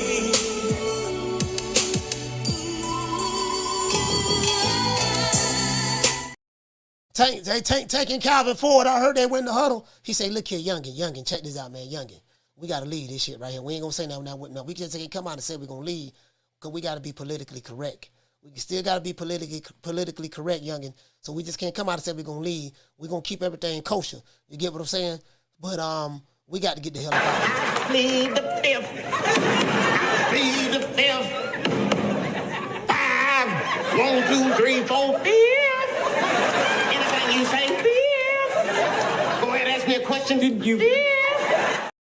Now, that's what they say. You know what I mean? You know, everybody, you know, they had to get up out of that Tank like, man, look here, man, hey, Calvin, yeah, check this out. Coach Kenny, yeah, what's going on? And Squeeze, what's going on? Hey, man, check this out, man. We got to get the hell up out of here, man. This nigga around here biting his bottom lip, rubbing on Floyd nipples. Then every time we have a press conference, the nigga won't let me speak. He treat me like a shouty. You know, they cherry picking. You know what I mean? Okay, I understand, you know, they cherry picking too many fights for me. I'm ready to fight these top dogs. I'm tired of these dudes calling my name out. People calling me Reggie Davis and all that stuff there. They making me look like I'm scared. No, I'm ready to shut this other dude up from California. I want to make it do what it do. They in my way. We got to get ready to leave. Don't ever forget When I found you, you was strung out on coke. When I found you, you was like a big house, contemplating about killing yourself. So don't you ever forget who brought you to big time boxing. I drugged you back. I brought you back. I provided food and put food on your table for your family to eat. And I'm doing it for the second time. So don't you ever forget that. And let me tell you something. This fight between Ryan Garcia and Tank Davis, this is a legacy fight for both men. This is a legacy fight for both men. We do know that both men are going to make some money, but this is a legacy fight for both men. This is the legacy fight for both of them. You get what I'm saying? It is what it is. This is the legacy fight for both of them. You know what I mean? Now, some of you Hamanites out there who worship the smelly draws of the invisible man, again, I try to tell you guys, man, like, some of you guys, some of these dudes, man, like, again, we are fans of the sport of boxing, not networks. We are fans of the sport of boxing, not promotional companies. We are fans of the sport of boxing, not even, hey, Cookie, hey, stop chewing on my shirt. You better stop chewing on my shirt. Don't have me come out there. Yeah, sorry about that, man. My dog, man. My goddamn dog, man. Keep motherfucking man. I'm about to get up, man, and stop him. Some of you guys, you know what I mean? It is what it is. I look like we got a troll in here. Let me see. Look like we got a troll in here. Let's look and see how long this guy's channel been up. You guys know I have some. This guy got 1 subscriber. And he's been around since December 14, 2014. Yeah, this old dummy account right here. Yeah, just keep your bitch ass on. I ain't even mention your name. Use a whole hoe out chill on these streets. You know what I mean? As a matter of fact, this whole ass nigga that I'm talking about this in the chat, you know who you is. Your name started with an L. This the nigga right here. After my God, I respected you. I respect you. After my God. I respect you. After my God. Give him after my God. You second to God, champ. No. I didn't deceive you. I respect him. I'm sorry. I respect him. Come on for the nigga pass out. Take the picture before you pass out.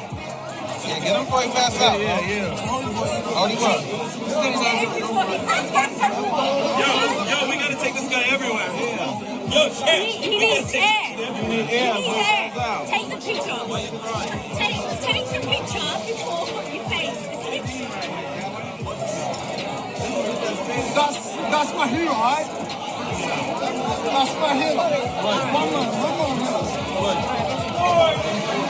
It takes a lot to do it. All right, why are you pushing? Don't worry about it. I got you, all right?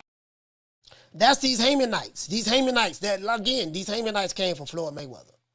You guys know I love Floyd, but that, you know, personality worshipers, they worship men and they threaten niggas online. Again, a lot of these guys, they don't have fathers at home. And they just don't have shit going on in their lives. You get what I'm saying? So you gotta build with these guys. We need 42 more likes, but they'll come over here and watch me every goddamn day. They damn sure will. Understandably so. We the hottest thing smoking on YouTube, so we the hottest daytime boxing podcast out there. So it is what it is. They'll come in the chat and talk shit, but guess what? They gonna watch every goddamn day. Phone lines open, man. 530-494-9636, man. Call the show, man. Goddamn, anybody, call the goddamn show, man. Say something, man. Goddamn. You know what I mean? Y'all gonna, you know what, man? Y'all gonna have a nigga start doing this. I will break my leg off, up in your ass so far that you be shitting sneaker for a month. That old whole ass nigga in the chat, name start with an L. I ain't even give you no shine, my whole ass nigga. I smell something, man. You smell something? I definitely smell something in my hair. I smell pussy. Yeah, man. I don't. Yeah, I gotta talk to them that way. They like it when I talk to them dirty, anyways. Caller, what's your name? Where you calling from? What's up, Coach? It's the inevitable. D-Block, D-Town, D-City, D-Ville. Guess what? Baltimore, get your ass up because the fight's coming to you. And I believe I'm gonna say it like this. I got a lot of stuff coming that's gonna be coming at me because I love to hate because I love to hate. So guess what? Fact! Brian Garcia's gonna knock him out. Fact! He's gonna blow him out. Fact! 9th round, baby. That's facts, Coach. Nothing but facts. And guess what? Those facts are facts with hate. Hell yeah, I be hating on Tank Davis. You know why I hate on Tank Davis? Facts. because he's a 3-time wannabe champion. Facts. Mickey Mouse belt. Facts. Got a coach that say he's old school, but he don't believe in the belt. Facts. He got a Rise podcast that believe the belts don't matter. Facts. Come on, let's keep it real.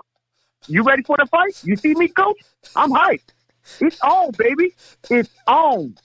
And I gotta say, to all the haters out there, Rick Kim's and everybody, and Green Eyes, stand up. Yes, ma'am.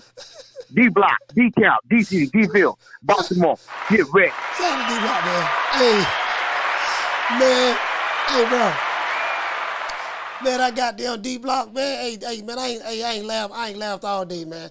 Hey, Bless, you heard him? He say facts. Facts. Oh, man, D-Block, boy. Hey, this here, you know what I'm gonna love about this so much? You know what I'm gonna love about this the most? I get a chance to see. We get to do 1,000 Tank Davis versus Ryan Garcia videos, Bless. And I get a chance to see the Tank Davis fans and the Ryan Garcia fans attack each other and go off on each other all the way up until the day of the fight. I'm gonna enjoy this. I get to see the Tank fans and Ryan Garcia fans attack each other, and boy, Lord have mercy. Caller, what's your name? Where you calling from? Troy Graham, Baltimore again. Troy, talk to me, fam. You know I have to call in after your boy. Listen, I understand Tank might have some personal issues outside the ring, but he's an active fighter. While Ryan is he's selling draws. He's a model, so you can't really. I don't know how this dude who sells draws and does everything but box is gonna beat the active fighter, and I think that's Tank's edge. Yeah. So after the fight, I want to see you. I want to hear D-Block come out and apologize to B-More. This is Troy Graham, Bronx in New York, signing out. All right. I want to hear you. I want to hear you apologize. I want to hear you apologize, Bama. Hey, man. Shout out to Troy, man. Salute, fam.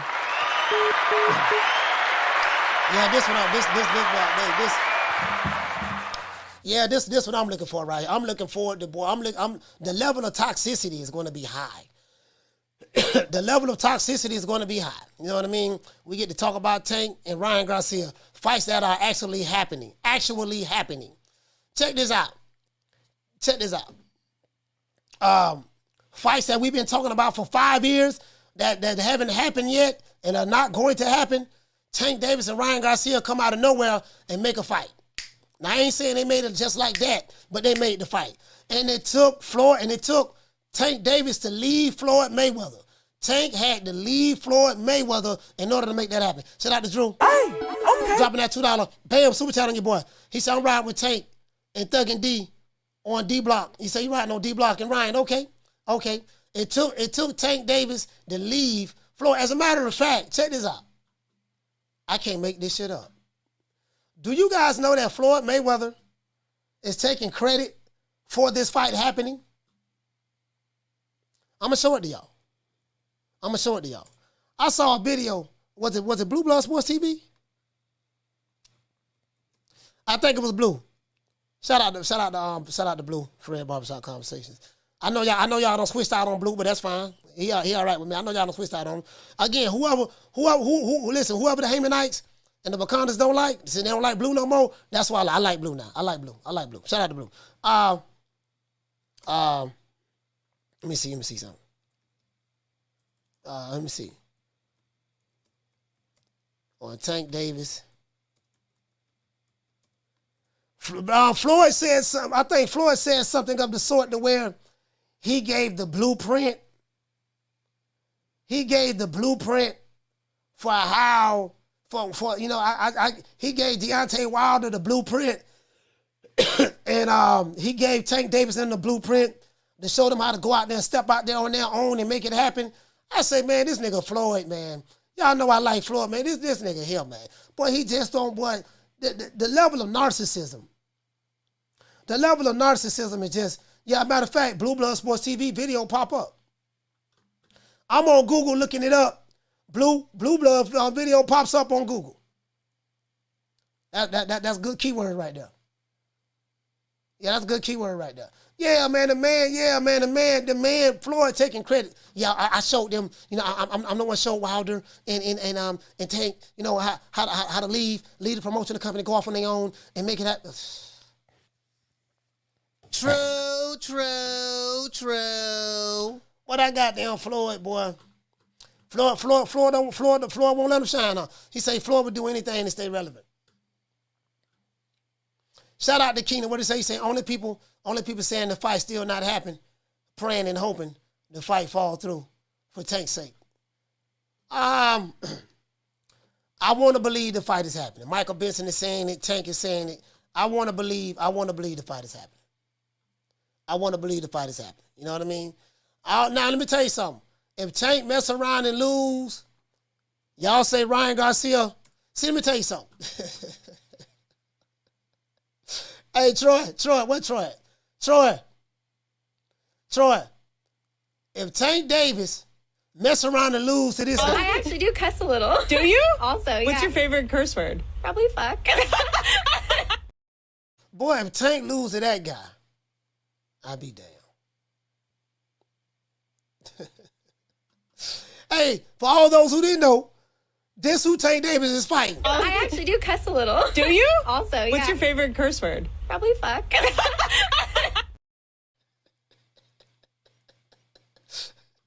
If Tank lose to that guy, Tank can't come back to Baltimore no more. We need to have a bet. You know what? Check this out. This is what we gonna do. Ryan Garcia fans, and Tank Davis fans. Y'all need to bet each other. This the bet. Whoever lose, gotta leave that city, gotta move. Whoever lose, if Tank Davis lose to Ryan Garcia, y'all gotta make a bet. It gotta be a bet that Tank have to leave. Tank gotta leave. Matter of fact, I'm gonna do a poll. Carter, what's your name? Where you calling from? What's up, Coach? It's D-Block, man. You like that intro, Coach? Yeah, for sure. Yeah, for sure. Oh, man, I had a rebuttal with Graham, man. I know he called right after me, but Coach, we excited, man. I mean, this is gonna be a real, even though it's not for no belts or nothing like that, but I really think that this is gonna put that pulse back into boxing the way we need it. Yeah. You know what I mean? And that's gonna give us a great start to the year, man. And then we got Benavidez planned before that. I think before that. Yeah, matter of fact, they're in March. Yeah. I think they're in March. Yeah, and then we got Canelo and Ryder. Even though a lot of people say that's just a pick 'em fight. Just an easy fight for Canelo, but that's actually it's like a pride fight. You know what I mean? It's gonna be in Mexico. I mean, it's gonna be packed the stadium, and I think that the representatives in Mexico are gonna make it look real nice. You know, like how our country can really put a show out there for the guy that they got top dog right now. That's going to be good. Yeah, I think that's a good move. Yeah. I have the fight in Mexico. The fight is a non-pay-per-view fight. It's a non-pay-per-view fight. That's another thing. Canelo, I don't know if you knew that, D-Block, but Canelo's that's not a pay-per-view fight. He's going to just have it on regular DAZN. You don't have to pay pay-per-view to see that fight with him and John Ryder. That's going to be good. You see that? Yeah, and have it right there in Mexico. Yeah, in Mexico, yeah. So what does that tell you, Coach? That tells you that Canelo wants everybody to see it because it means a lot to him, you know? And I always say it like this. I mean, he's a prize fighter, man. Right. I think he's even going to make less money in this fight than he hasn't made that. For a long time. Yeah. So he's sacrificing a lot on the financial because he wants to show people this is my land. This is where I come from. You know what I mean?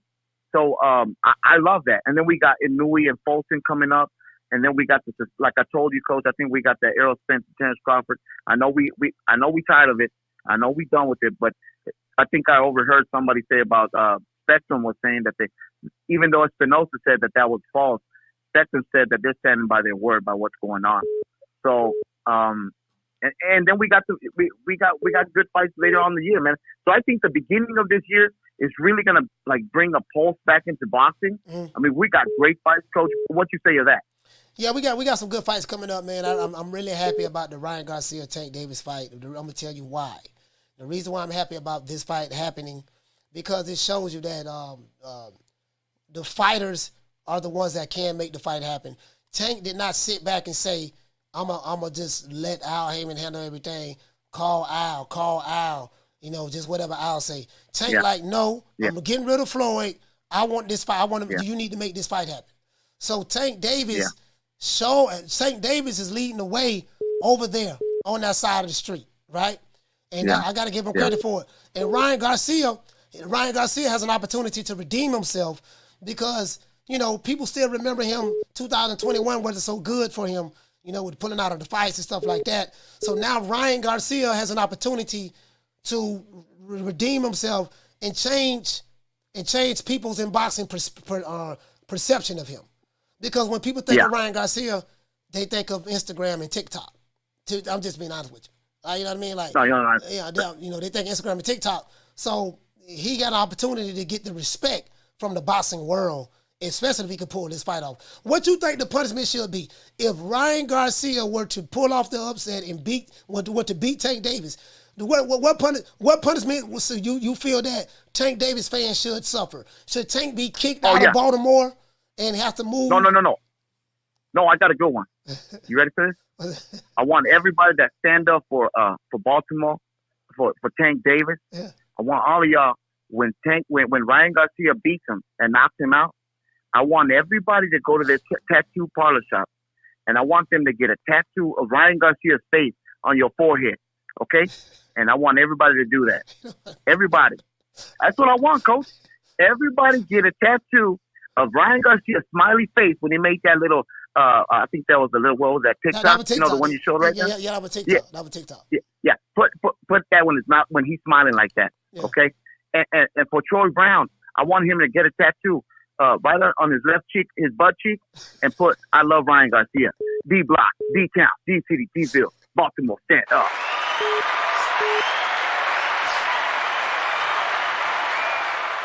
I ain't got no comment. I don't have no comment. No comment at all. I don't have no comment on that one. Carla, what's your name? Where you calling from? Curtis from Long Beach. Curtis, talk to me, fam. Curtis from Long Beach, talk to me. Hey, man. I remember I talked to you and Rick about Deontay Wilder signing with Matchroom. Yeah, I mean you did. Yeah, I just watched the interview with Eddie Hearn where he was saying that he's in talks with Ruiz and Wilder, and you know, they might possibly headline a card in Abu Dhabi. Yeah, man, I saw that. He said it's in. Yeah, he said it's in talks. So I saw that. I think that's the route that's going to happen, man. You know, I don't think it's a coincidence that Ruiz got dropped this morning, and then you know Wilder and they both talking to Eddie Hearn. I think they're going to sign with Matchroom. It's good for both of them because if you look, that's the only promotional company really putting out heavyweight fights outside of Top Rank. Yeah. And you know what? I think like Deontay Wilder, he's on the back nine of his career. Andy Ruiz, I think he's on the back nine of his career too. So, you know, and Wilder want to make as much money as he can. He's 38 years old, I think. He want to make as much money as he can. So, yeah, I think he, this the move. Now, Curtis, this is what I wanted to ask you. I was watching the Boxing Voice today. Some of it, not all of it. But I watched some of it. Shout out to Nessa Gill's Boxing Voice. There were people who was calling into the show and in the chat, they was upset that Andy Ruiz left the PBC. And they literally turned on him because he's not with the PBC anymore. Had nothing to do with boxing, had nothing to do with who they want to see him fight next. It was purely on, you're not with Al Heyman anymore. Do you feel that if Deontay Wilder were to sign with Matchroom, even if it's for a fight, him and Andy Ruiz to have a fight in the UK or in the Middle East or whatever the case may be, do you feel that these guys that are known as the Heymanites and stuff like that, do you feel that they would turn on them because they went the wrong network, a wrong promoter? No, not the. I'm probably not the African American fans. I think they're gonna stay with Deontay Wilder. You know, I think they only did that with Ruiz because he's not African American. Yeah. So, that's a tough one, man. You know, PBC that company is failing right now as far as like paying fighters and booking fights and everything, and they still riding with them, man. Those dudes might be on drugs, man. So I don't see how you can ride with that company. They're not giving you a product that that's worth even paying for. I can't remember the last fight that was actually worth buying from PBC outside of Spence and Ugas. Yeah, Spence. I think that was probably the last one. Spence Ugas. That was we had Canelo was before that. I think Canelo was before Spence Ugas, right? I think Canelo was. Yeah. You know, Canelo became undisputed 2001, I think, about 2021. Sorry about that. Yeah, so I think Spencer Ugas was the last fight that was worth buying. Everything else, you know, like Wilder, Helenius, and they putting those things on pay-per-view. Like, that's crazy, man. I don't even know how you can support something like that. Yeah. Well, you know, you have, you know, this is the thing. Like, yeah, you have to support it. If you don't support it, then we gonna pull up. You know, we gonna put up digitally though. We're gonna pull up with gun emojis, threats. You know, we're gonna do it like that. So that it's a cult, man. It's a cult. Curtis for Long Beach, man. Thank you, my brother, for calling, man. Man. Long Beach in the house, man. LBC, salute, son.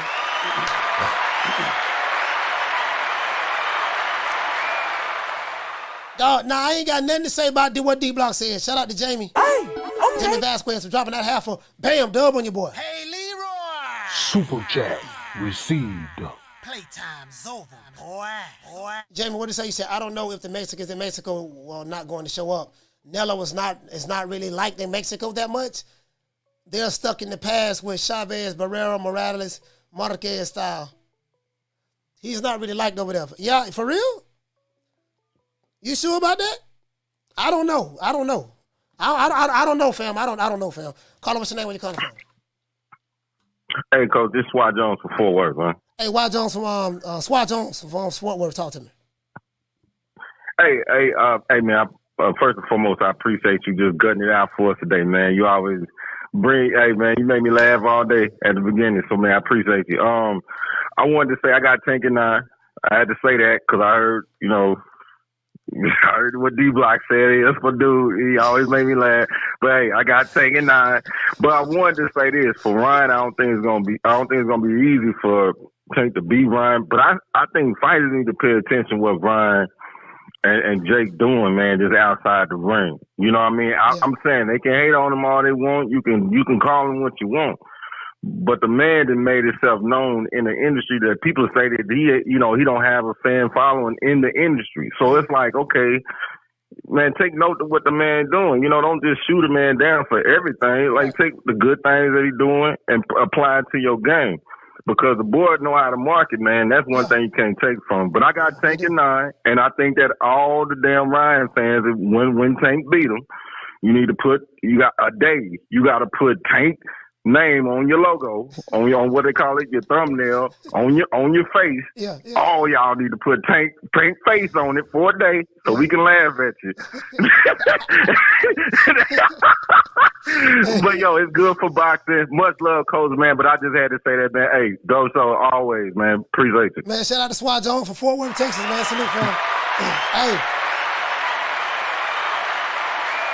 All right, man. So listen, I'm looking forward to this. I want to see the war, the digital war online. Who you got? Tank Davis, Ryan Garcia. Tank Davis, Ryan Garcia. Two-Tone the Superstar says that Ryan, the A-side Garcia, is too tall, too fast, too explosive. Tank Davis is scared to death. He really didn't want this fight. That's why, as a matter of fact, let's pull up Two-Tone right now. Where Two-Tone at?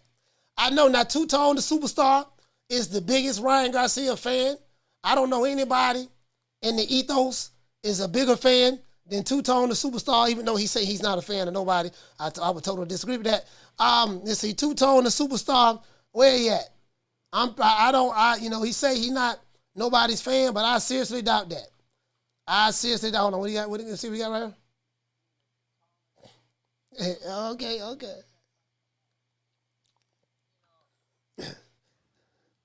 Here you go. I gotta let y'all hear.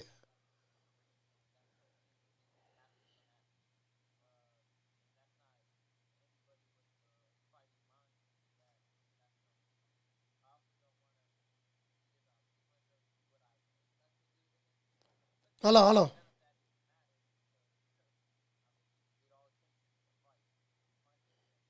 Hold on, guys. I'm finna pull up Two-Tone right now. I want you guys to hear it.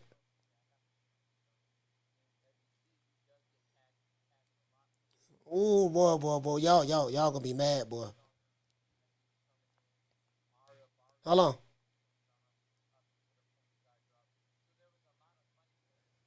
I want y'all to hear this now. Tank Davis fans, this is your opportunity. If you are a fan of Tank Davis, this is your opportunity to reconsider. If you are a fan of Tank Davis, if you're rooting for Tank Davis, this is your opportunity to jump ship right now. Two-Tone, the superstar, is interviewing Ryan Garcia, and he broke down, this was September. This video came out September the 10th, 2022. This video came out September the 10th, 2022. If you are a Tank Davis fan, this is your opportunity to jump ship right now. Tone, Ryan Garcia, what do you have to say? See that fight play out with him, being that you're taller than him. How would you see that fight play out? You know, when we do fight, obviously I got to use my reach. I mean, that's no secret. He's going to have to come at me. And that's not anybody with fighting mind could see that. That's no secret. I also don't want to give out too much of what I think I could do to him. Okay. But then again, none of that even matters because, I mean, it all changes in the fight. You know, punches change stuff. Everything changes stuff. But obviously, it's no secret. I got to use my reach on him. And as you see, he does get tagged a lot coming in. 100%. Leo was putting his hands on him as he was coming in. Mario Barrios was putting his hands on him up until the point he got dropped. So there was a lot of fights where, kudos to him, he found the shot, but he wasn't winning the fight. It was a tough, close fight. So I know when he's trying to come in upon me, if I'm hitting him with those type of shots, he's less likely to have that energy by the time he gets inside to give me a good one. Because once he gets in there, I'm going to be firing too. And that's why it's going to be a good fight, though. That's why it's going to be a good fight, because I know what his intention is. Walk me down, try to get on the inside and explode with a right hook or an uppercut. That's just what it is. Boy, I don't know, boy. Hey, Thuggin' D. Thuggin' D. How would you see that fight play out with him? Thuggin' D. I don't know, Thuggin' D. Thuggin' D. I don't know, Thuggin' D. Thuggin' D. Thuggin' D. He said you getting the Ryan Garcia. He said what you say, you getting the Ryan Garcia. He's very intelligent. Okay. Thuggin' D. You heard that, Thuggin' D? Rick, you heard that, Rick? Rick, you heard that? The man said we already know what Tank gonna try to do. Walk me down, get on the inside. He said we already know what he gonna try to do. He said, but when Tank feel my power, when I get to touching him, and them shots go to wearing on him, by the time he do get on the inside, he ain't gonna have no power to get that explosiveness off. That's what Ryan Garcia said, Rick. That's what he said now. You know what I mean? I don't know. I'm just saying, you know what I mean? I ain't got nothing to do with this now. I'm just saying, Thuggin' D, what's up, Thuggin' D? Now, Thuggin' D, this your opportunity now to jump ship. What does they say? Ryan is shooting for a left hook to the liver. That's it. Hey, man, Randall, I don't know, man. Ryan Garcia seems like he's very confident. As a matter of fact, let's see. Hold on, let's see. Let's go to Instagram. Boy, they got it popping on Instagram right now, boy. They got Tank Davis right there, Ryan Garcia. Okay. Yep. That's what they got. IG is lit. IG is lit right now. As a matter of fact, let's go to Ryan. Let's go to Ryan Garcia. Now let's go to Ryan Garcia. Let's go over here to Ryan Garcia. Let's pull him up. Thuggin' D, I don't know, fam. This might anybody who rooting for April 22nd. Wow. Okay. Wow. I don't know. This is your opportunity to jump ship now. Hold on. Let's pull this up. Let's go to Ryan. One dude said his name Crying Ryan. I don't know why they call him Crying Ryan. But Thuggin' D. I don't know, Thuggin' D. I don't know, Thuggin' D. Ryan Garcia say, boy, he ready. We got to have some kind of wage on this. If you a Tank Davis fan or Ryan Garcia fan, somebody got to do something if they lose. Carter, what's your name? Where you calling from? What's up, Coach? This is Thuggin' D from Baltimore. There go my dog, Thuggin' D, man. Thuggin' D, man. You heard what Ryan Garcia said, man. You heard what he said, Thuggin' D. I don't know, man. What you think, Thuggin' D? Are you worried? Yeah. We getting the biggest fight of the year, you feel me? April 22nd. And I know Ryan Garcia, man, they like entertainment and shit, you feel? So Tank gonna be performing Sweet Tim music. He's gonna be performing Sweet Tim music. And forever who think that Tank gonna lose, if you're a Ryan Garcia fan, I want you to smack the shit out yourself on video. For whatever round he get knocked out in. So if he get knocked out in the 6th round, I want you to smack yourself 6 times. If he get knocked out in the 10th round, I want you to smack yourself 10 times. But it gotta be on camera, coach. And we gonna make this happen. Sweet Tim music, April 22nd. And for the knockout round, I want you to really smack the shit out yourself. So that last smack gotta be hard as a motherfucker. A salute, coach. We making this shit happen.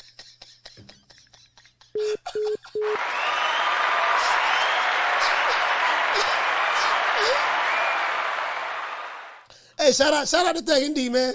Shout out to Thuggin' D. Hey, so all right, so here you go. Thuggin' D say, and he is Baltimore. Thuggin' D represents for Baltimore now. He represents B-More. That's my dog from B-More. Thuggin' D say, if you're a Ryan Garcia fan, if you lose, you got to slap yourself. If the fight goes 7 rounds, you got to slap yourself 7 times. And if you get knocked out in the 7th round, the 7th slap has to be real, real hard. D-Block said that if Ryan Garcia were to win, Troy Graham, you got to get a tattoo of Ryan Garcia's face on one of your cheeks.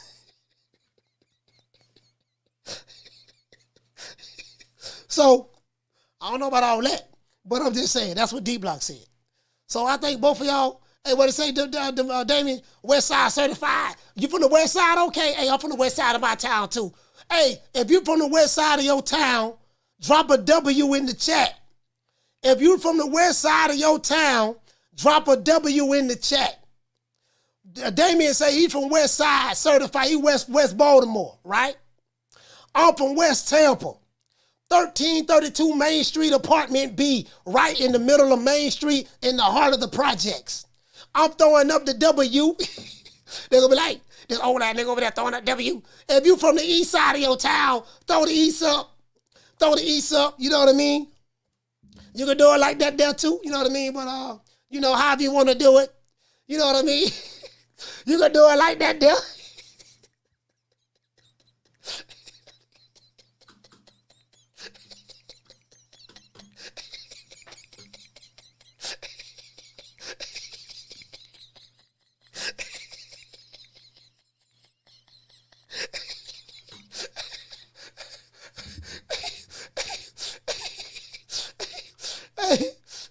Hey.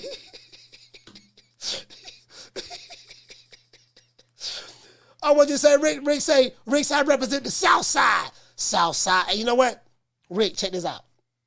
All bullshit aside. The hardest song, my favorite song by Scarface. We know Scarface from Houston, right? Guess what my favorite song is? South Side. True. Rick, go pull up that Untouchable album. And look up a song called Southside by Scarface on that Untouchable album. I think it came out in 1995. That's my favorite song by Scarface. The only complaint I got on that song, it was too short. Carter, what's your name? The only complaint I got on that song, it was too short. Carter, what's your name? What's going on? Carter, what's your name? Hello? What's going on, man? This T from Atlanta, man. I'm calling back again. Man, T from Atlanta, talk to me, fam. Man, I just want to put my analysis on this fight, man. I'm rooting for Tank. You know what I'm saying? Like, I really want Tank to win. But I just see this fight. It's a real 50-50 fight, right? And, like, if Ryan Garcia, if he turn out, because everybody say he's soft. You know what I'm saying? Right? Yeah. That's like the main thing. You know what I'm saying? Yeah. Man, if Ryan Garcia is not soft, I don't know, bro. I don't know. Yeah. You know what I'm saying? Because he's tall as hell and he confident. They say he ain't got no defense, but if you go look at his last fight, he had defense. Like he had his hands up, like he was holding the phone. So like I won't Tank to win. I feel like he can. Of course he can knock him out, but Ryan Garcia cannot Tank out too though. You know what I'm saying? Like he can really do that shit. Like and the way I'm looking at it, like if Ryan win, it'll be like big as fuck. Like it'll take over everything. Like it'll take over the internet. They'll put Ryan. He'll be like the biggest star. He'll be bigger than Canelo. You know what I'm saying? And then if Tank go to prison and then come home and then it's a rematch, but Tank had lost before he went to prison, and then it's a rematch, and then Tank come back and knock him the fuck out. Man, I'm just saying, like this. I'm excited about this shit, man. Yeah, me too. Yeah, me too. More of the story, but I want Tank to win. I couldn't put no money on Tank though. I couldn't do it. Like, I don't know, bro. Like this shit is a movie. That's all. Man, I don't know, man. I just think you know what, man.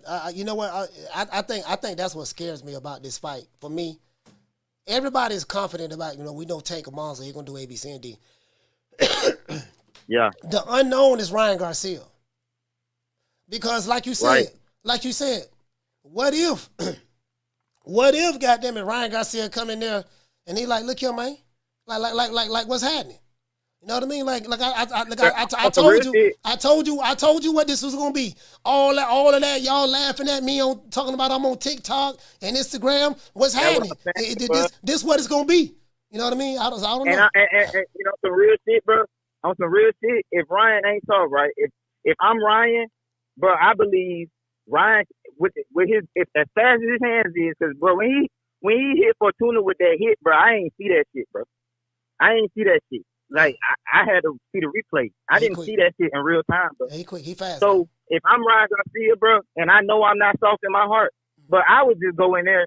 But if Ryan Garcia is really like that, bro, he can knock Tank out and make it short, bro. Yeah. On some real shit. Yeah. He can just let them hands go and knock him out in like the first round on some shit. Like I'm not saying that's what's gonna happen. I won't Tank to win. I'm just saying his body size, how fast he is. Yeah. If he's not soft, bro, he can really do some shit. Like he can really shock the world, bro. Like this could be some shit like it, but it could be like the beginning of the Ryan Garcia era if he could pull this off. Like he got everything. Like the only thing that they saying against him is that he's soft, bro, and he might not be soft. Yeah, he might not like be he soft. Really might not. Yeah, you're right about that. Yeah, you're right about that. He may not be as sweet as we think he is. That's why I say he fuck around. If Tank lose to this dude that everybody's saying he's slow, soft, he wear guideline or this and that. I was like, man, Lord have mercy. Man, I got one more question, Coach, and I'm who you think will win, Ryan Garcia or Mario Barrios? Oh, Ryan Garcia, hands down. Shit, I ain't got to think about that. Okay, so Ryan Garcia okay, well then, damn. Okay, well, if you ain't got to think about it, bro, I definitely ain't putting no damn money on this fight. But I want Tank to win. You know what I'm saying? I done met Tank in real life. I done trained next to him and all that shit. Like, I support Tank, but I like how he not taking it lightly as the fans is. That's why I'm really with Tank. Like, I feel like he's concentrating, he locked in. He not treating this man like he's soft. So I feel like as long as he keep that mindset, that's gonna give him his best chance. But if Ryan Garcia not soft, bro, this shit gonna get bloody, bro. It's gonna be a bloody fight. Like it's gonna be a bloody fight, bro. I'm telling you, because he's young, but I know something about like never losing, bro. He never lost, bro, and he got all that clout, bro. He ain't trying to let that shit go, bro. Like Ryan Garcia ain't no hoe, bro. Like that's all I got to say. All right, man. Shout out to T from Atlanta, man. Salute, fam. ATL. Hey, shout out to Randall, man. Randall Bivens. Hey, okay. Dropping that quarter of a bam dub on your boy. Hey, Leroy. Super chat received. Playtime's over, boy. Shout out to Randall. What to say, fam? You say Tank seen a lot of Ryan Garcias, but I don't think Ryan Garcia's seen a lot of Tanks. Ryan Garcia's no slouch, but I got Tank in 8. I don't know. I don't think Tank's seen a lot of Ryan Garcias. Not in his boxing career. I don't know about that, but I get what you're saying. Maybe from a height and length standpoint, maybe. Caller, what's your name? Where you calling from? What up, Coach? Drew, what's going on, fam? From LA. Yeah. Talk to me, fam. What's going on? Well, you know the Chicano's gonna be mad, Coach, because Ryan getting his ass kicked, and so is the Ecuadorian half Mexican David Benavidez, baby. They both going down. Man, I'm going with the Mexican monster, man. You can't switch out on the Mexican hey, monster. He Ecuadorian. He ain't got no Mexican papers like me. He ain't Mexican, home. He Ecuadorian. But I will say this, though, Coach, he Ecuadorian. And the other dude can't even speak Spanish. You know, but I will say this. Ryan got the better corner, though. Joe Goose, the Hall of Fame trainer. Yeah. If it comes down to who has a better ear and voice in their ear, I'm going with Ryan's corner all day. Oh, this is Coach Calvin. This is Coach Calvin's first big fight. Like Joe's been here, done that. So Joe been there, done that. Yeah. The intangibles, So we'll see. But no, the Chicanos are going down. They ain't real Mexicans anyway. Hey, man. And we'll see. We'll see you when you Coach. You're more Mexican than them, Coach. Come on. You say Puto better than they do. No mames. Hey, I got my goddamn throat. Hey, man. Hey, man. I can't make you laugh today. Hey, man, I'm trying to laugh, dog, but, man, I'm just, man. Drew, but no, we got the fight that's good. I hope the Zone give us subscribers with a discount, though, after that price hike. Because you ain't going to try to charge me $80 for a pay-per-view when you doubling my annual fee, too. Yeah, I think the annual fee is going up to $225 for the year. $225. I was at $100. So that's you're right. That's $18.75 a month. I did the math. But we're gonna get some good fights, Coach. I can't wait to see the face on everybody's face when Eddie Hearn's smiling between Andy Ruiz and Deontay Wilder. This is gonna be hilarious. Man, you know what, man? I just thought about that, bro. Like I was listening to the Boxing Voice. There were people that mad at Andy Ruiz because he wasn't with the PBC no more. They was already calling him fat, and in fact he got lucky, and then Ness had to school them dudes. But this is gonna be hilarious. Like I can't wait to see it. Drew, that's crazy. It's gonna be comedy, but they're gonna say no, you know what he's doing is he's doing it to get the exposure over there. So when he come back, Al can get the connections with the Saudis because of Wilder. Man, bro, it's gonna be something like that, Cole. It's gonna be crazy. Yeah, I will say this: those Haymanites, they have a hell of an imagination. They have a hell of an imagination. Like the mental gymnastics that you have to go through in order to defend half of the stuff that these guys argue, debate about, threaten you about online. These Haymanites, but they are a special group of people. Like they are. I mean, they sure are, Coach. I mean, they're like ride the short yellow bus with this limo with the dark tinted windows in the classroom, in the portables off from the school. You're not in the school buildings. You're in the portables away from the school. They're in the portables away from the school. You're there all day playing with coloring books, like remedial. Like, bro, you can't make this up. You can't. Yo, they used to give those kids their own lunch period. They couldn't play with all the other kids. Yeah. And so now it makes sense. Coach, when are you coming out here? When you coming out? Because Steve wants a little monthly dinner we do with all the boxing folks. So. Yeah, I'm coming out next month. Well, next month is March. Yeah, next month. Next month I'm going to I'm going to San Antonio, the Kid Austin's training camp. So I'm gonna be over there with him, and then I'm gonna go to LA. I'm coming to LA right after that. So I'll call you and let you know which day because I got to link up with. You let me know the dates, because we can organize the dinner that we're gonna have. And you have a good rest of your day, Coach. Feel better, brother. Man, all right. Shout out to Drew, man. Salute, fam. Yeah, man. Yeah, like some of these guys, they are very, very, and it makes sense now. It makes sense now. You know. I'm going to pull up. You better not come to the fight. Not you better not. You better not come to the fight. I'm going to put the magnum to your head. You know, you hate your own kind. I'm going to do this. I'm going to do that. I'm like, man, dude, how old are you? I'm in my 40s and 50s. How old are you? I'm in my 20s and 30s. Okay, I can understand you being in your 20s, you know. I got you. Your frontal cortex ain't done yet. But you other grown ass men, y'all need to cut it out, man. Cut it out, man. Be a fan of the sport, not promotion of the company. Call it what's your name when you call it from.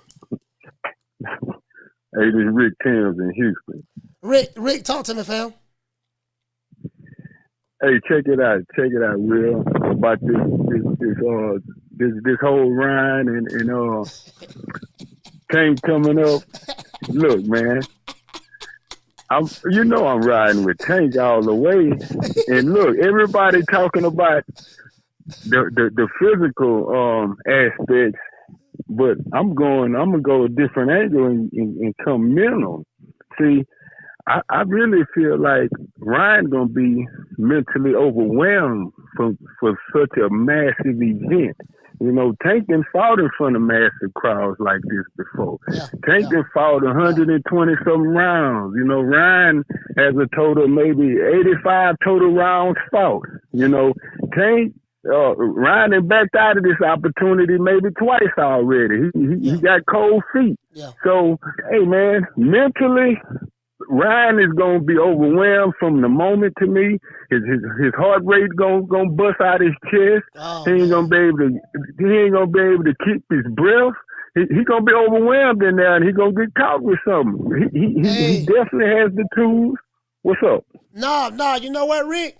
I didn't even look at it from that angle, bro. You might be 100% right about that. I'm like, you know what? Because Tank have been in front of big crowds, even when he was an amateur. You know, he was that guy coming out of B-more, and he's been there, done that. You know what I mean? Of course, this is going to be his biggest stage, but I didn't look at it that way. Will Ryan Garcia become overwhelmed by the moment? In the moment, yeah, I didn't look at it that way. Hey, that's a big question, because the week leading up to the fight is gonna be like leading up to the Super Bowl for these dudes. It's gonna be a lot of cameras, a lot of questions. Hey man, you got a lot of mental strain before you get into that ring. How is he gonna handle that moment? I'm really excited to see how he's gonna handle that. So we're going to see, man, but that's all I got. Man, shout out to Rick, man. Rick made a valid point. Salute, man. Houston, stand up, man. FaceTime. Hey. That's a good question. What do you guys think? Do you guys think that the moment is going to be too big for Ryan Garcia? I didn't even think about that. Do you guys think that the moment is going to be too big? The reality of the situation. You fighting Gervonta Tank Davis. You know what I mean? You're fighting Gervonta Tank Davis. You know what I mean? I want to see what the press conference is gonna look like. E-Money, what did he say? E-Money, he say, nah, he'll be all right. He said he'll be all right. E-Money thugging D said, I need your commentary for that fight, coach. Yeah, for sure. You think? What you think? What y'all think? Cool Buck Curtis say no. Ryan used to the popularity. Okay. Damn. Hold on. Got a goddamn bunch of calls calling in now, boy. Lord have mercy, boy. Everybody want to call in right now. Call it what's your name when you call it from? What's on, sir? What's going on, man? It's T from Atlanta. T from Atlanta, talk to me. I just wanted to respond to the guy who said that he think Ryan might be basically starstruck. You know what I'm saying? And I don't see that, because I feel like Ryan is a star. Like, he's a star. He might not have no fight this big, but like, a star is gonna shine. They're gonna rise to the occasion. So I feel like this is gonna be the biggest fight. Like, that's the type of shit you worry about with like Hector Garcia. You know what I'm saying? Like, a nigga don't nobody know. Like Ryan Garcia, when he go out in public, he gets treated like the same way Tank get treated. You know what I'm saying? Or Roland Romero, because I remember Roland Romero fought Tank when he was walking to the ring. He was just looking around, like all exactly, because he was nobody. He was nobody until that moment. But Ryan been somebody. You know what I'm saying? Yeah, you're right. Ryan been somebody. That's a valid point. So that's all I had to say. I just wanted to respond to him. That's a valid point. Hey, shout out to T from ATL, man. Yeah, that's a valid point. See, this why we gotta have these conversations, guys. This is why we need to have these conversations and discussions, because we get to look at it from all angles. You get what I'm saying? This is why we got to have these conversations and discussions. I'm looking forward to all of the shows that we're going to do. Ryan Garcia and Tank Davis. As a matter of fact, I'm so rude. Let's give Ryan Garcia and Tank Davis, let's give both of these young men a round of applause.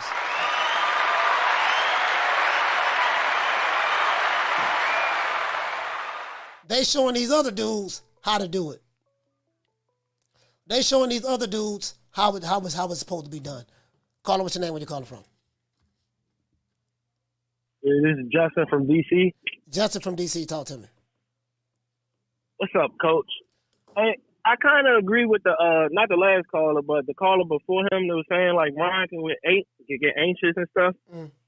I don't think it's gonna be too much for him, but I think he can go into the fight trying to prove something to everybody. Like you said, he already said he trying to get this second round knockout. So I think he's really gonna go in there and try to get that second round knockout. And I think a lot of people like underlooking like how Tank fights against fighters that are bigger than him and people that got a little power. Like if you look at his fight against Barrios, he ain't just rushing in and try to walk him down or nothing. Yeah, right. If you look at his fight against Hector Garcia and who the fuck he fight? He didn't do that. Rolly, even Rolly. He ain't walk Rolly down. He let Rolly walk into that shot. So I think Tank gonna fight that first half of the fight on the back foot a lot. Yeah. And he gonna try to get Ryan to run into something. I think Ryan gonna play into it a little bit because I think he's gonna go in there trying to knock him out. And Tank is a hell of a back foot fighter, and he set up a lot of body shots off his back foot with his lead hand. He set the shots up from his lead hand and body shot. Yes, so that'll be something to watch out for Ryan. I think it's gonna be tough for Tank to get in here when he do decide to get in, but I think it's gonna be off the back foot more to fight than what people think it is. Yeah. I think Tank always do that first half on the back foot and let you bring it to him. And then what I do notice is if he has to stop somebody, they'll tell him, look here, younger, you got to go get him. You know what I mean? And he'll press then. But every fight is different. Styles make fights, so we'll see how that play out, man. But you might be right about that. And this is why I'm happy we having this discussion. So we gonna have 1,000 shows and videos on this, man. We want to see. Yeah. We want to see it. Yeah. Hey, shout out to Justin, All man. right, Thank you, man. Salute, fam.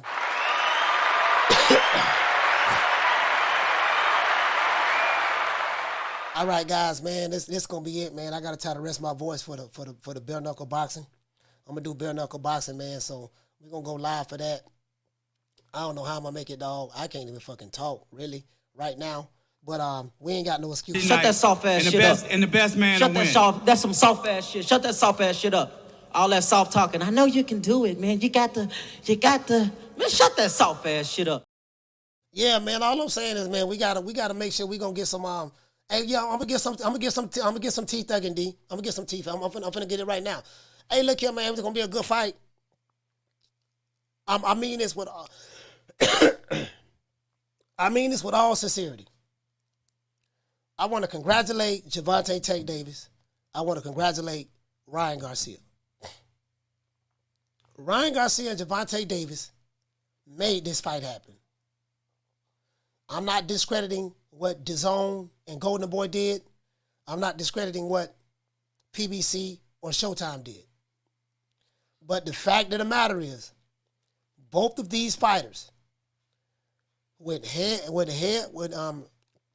gung-ho and trying to make this fight happen. And what it say? You say 2 shots of tequila. I got some tequila now. I got some tequila now. They made this fight happen. Tank Davis could have easily said, I'm going to just hide behind Mayweather. You got to call Floyd. Or you got to call Al. Whatever Al say do, whatever Floyd say do, that's what I'm going to do. Tank Davis could have easily said that. He didn't. Ryan Garcia could have easily said, well, you got to call Oscar. Whatever Oscar say do, I'm going to do it. Guess what? Neither one of them said that. So, if they're watching this show, this part of the show, I want to give both of these guys a round of applause. I know I've criticized Ryan and Tank, but right now it's not time to criticize them. Right now it's time for me to praise them because they showing other fighters in the welterweight division, other fighters in the middleweight division, other fighters in the junior middleweight division, Fighters who like to talk about wrong sides of the streets. Fighters who like to talk about you with the wrong promotional company. Fighters who like to talk about you with the wrong network. Ryan Garcia and Tank Davis just showed y'all that don't none of that mean nothing. When two fighters want to fight each other, we can make it happen.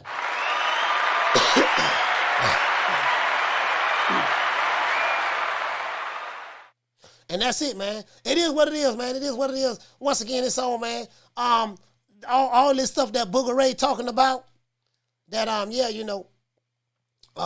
that stuff he been talking about, man, ain't no promoter gonna do this and that, and yada yada yada yada yada yada. They made it happen. Sunshine when Tank's gone. I'll smack the shit out of him in front of everybody. Only dark times for you. I mean, just throw Haney's name in the hat. There is no fucking hat.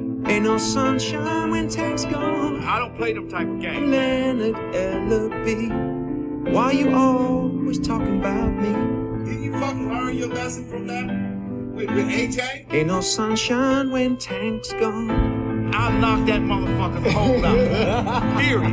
Only dark times for you. Ain't no hats to throw nothing in here. We're running a fucking business. Ain't no sunshine when Tank's gone. You fucking idiot. Leonard L.B. Why you always talking about? Yeah, they ain't do that. See, they ain't do this. They ain't do this. Ryan Garcia and Tank Davis, they ain't do this. I mean, if Bitty Benitez can make 160, we can do it. If we can kind of catch weight in between 160 and 168. Benitez is a 168 pounder that hasn't made the weight. He has no title. He has nothing to offer me. So that's why people keep mentioning Canelo and Golovkin, the higher stakes. I will fight Benitez. All right, he's no problem to me. They talk a lot, strong. I'm here, I'm that. But it's different when you get in there. You have to figure something out. Man, don't listen to it. Hey, fans, y'all keep it locked. We got bigger things in store. Listen, Tank Davis and Ryan Garcia, they ain't saying this. I'm sorry? 160 is my weight division. I want to unify. I want to get Golovkin in the ring. I want to bring him to Houston. You know what I'm saying? I want to get Canelo out here to Houston. If they really to come down to 160, this is my weight division. Tank Davis and Ryan Garcia, they have a right to talk their trash today. They can sit back and let everybody know who introduced you to big time boxing. Don't ever forget, when I found you, you was strung out on coke. When I found you, you was like a big house, contemplating about killing yourself. So don't you ever forget who brought you to big time boxing. I drugged you back. I brought you back. I provided food and put food on your table for your family to eat. And I'm doing it for the second time. So don't you ever forget that. Yeah, see, they doing that there. They doing that there. While other dudes niggas explaining, they making it happen. They really doing it. They really making it happen. I am a chain belt in Kung Fu. Bruce Lee was my teacher. Watch this. What?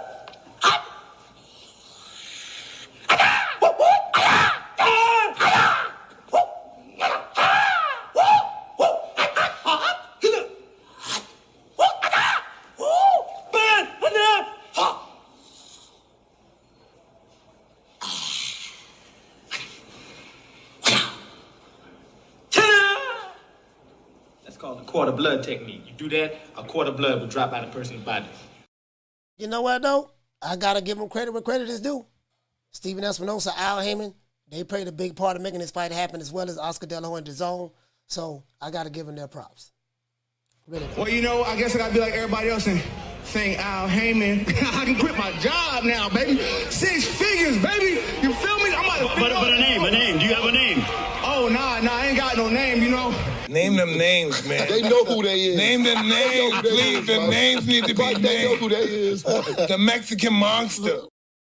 And also, guys, we got to get rid of the jive turkeys, the pork chops, the ham bones, the fish-eyed fools who be hating on us. We got to let them know what time it is. Look, fuck you. Fuck the plane you flew in on. Fuck them shoes. Fuck the socks with the bell on it. Fuck them cheap-ass cigars. Fuck your yuck-mouth teeth. Fuck your hairpiece. Fuck your chocolate. Fuck Guy Ritchie. Fuck Prince William. Fuck the Queen. This is America. My president is black and my Lambo is blue, nigga. Now get the fuck out my hotel room. And if I see you in the street, I'm slapping the shit out of you.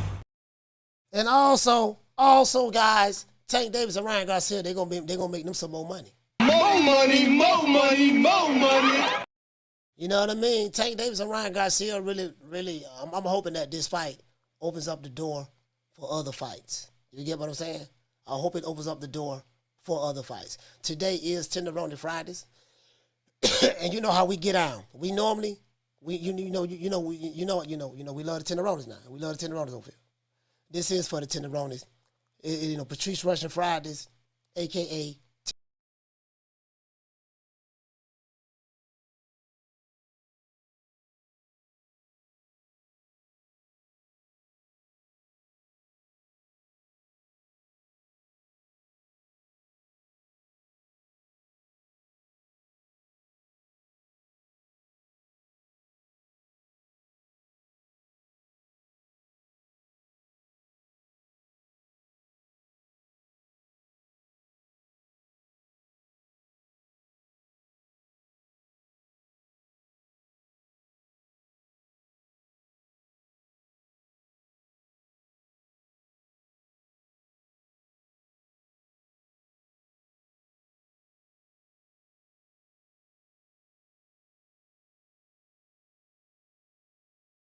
What it is, once again, it's on as I'm Coach Malachi Williams signing out. True Media Today USA Boxing. I'm trying not to strain my voice. I see you guys today, in a couple of hours, I'm doing bare knuckle boxing tonight, man. My first bare knuckle boxing event. I'm very happy about this. See you guys later on tonight in 2 hours. Other than that, you know my motto, don't beat me there, beat me there. Peace. Man, I'm out of here, bro. Let's go. Come on.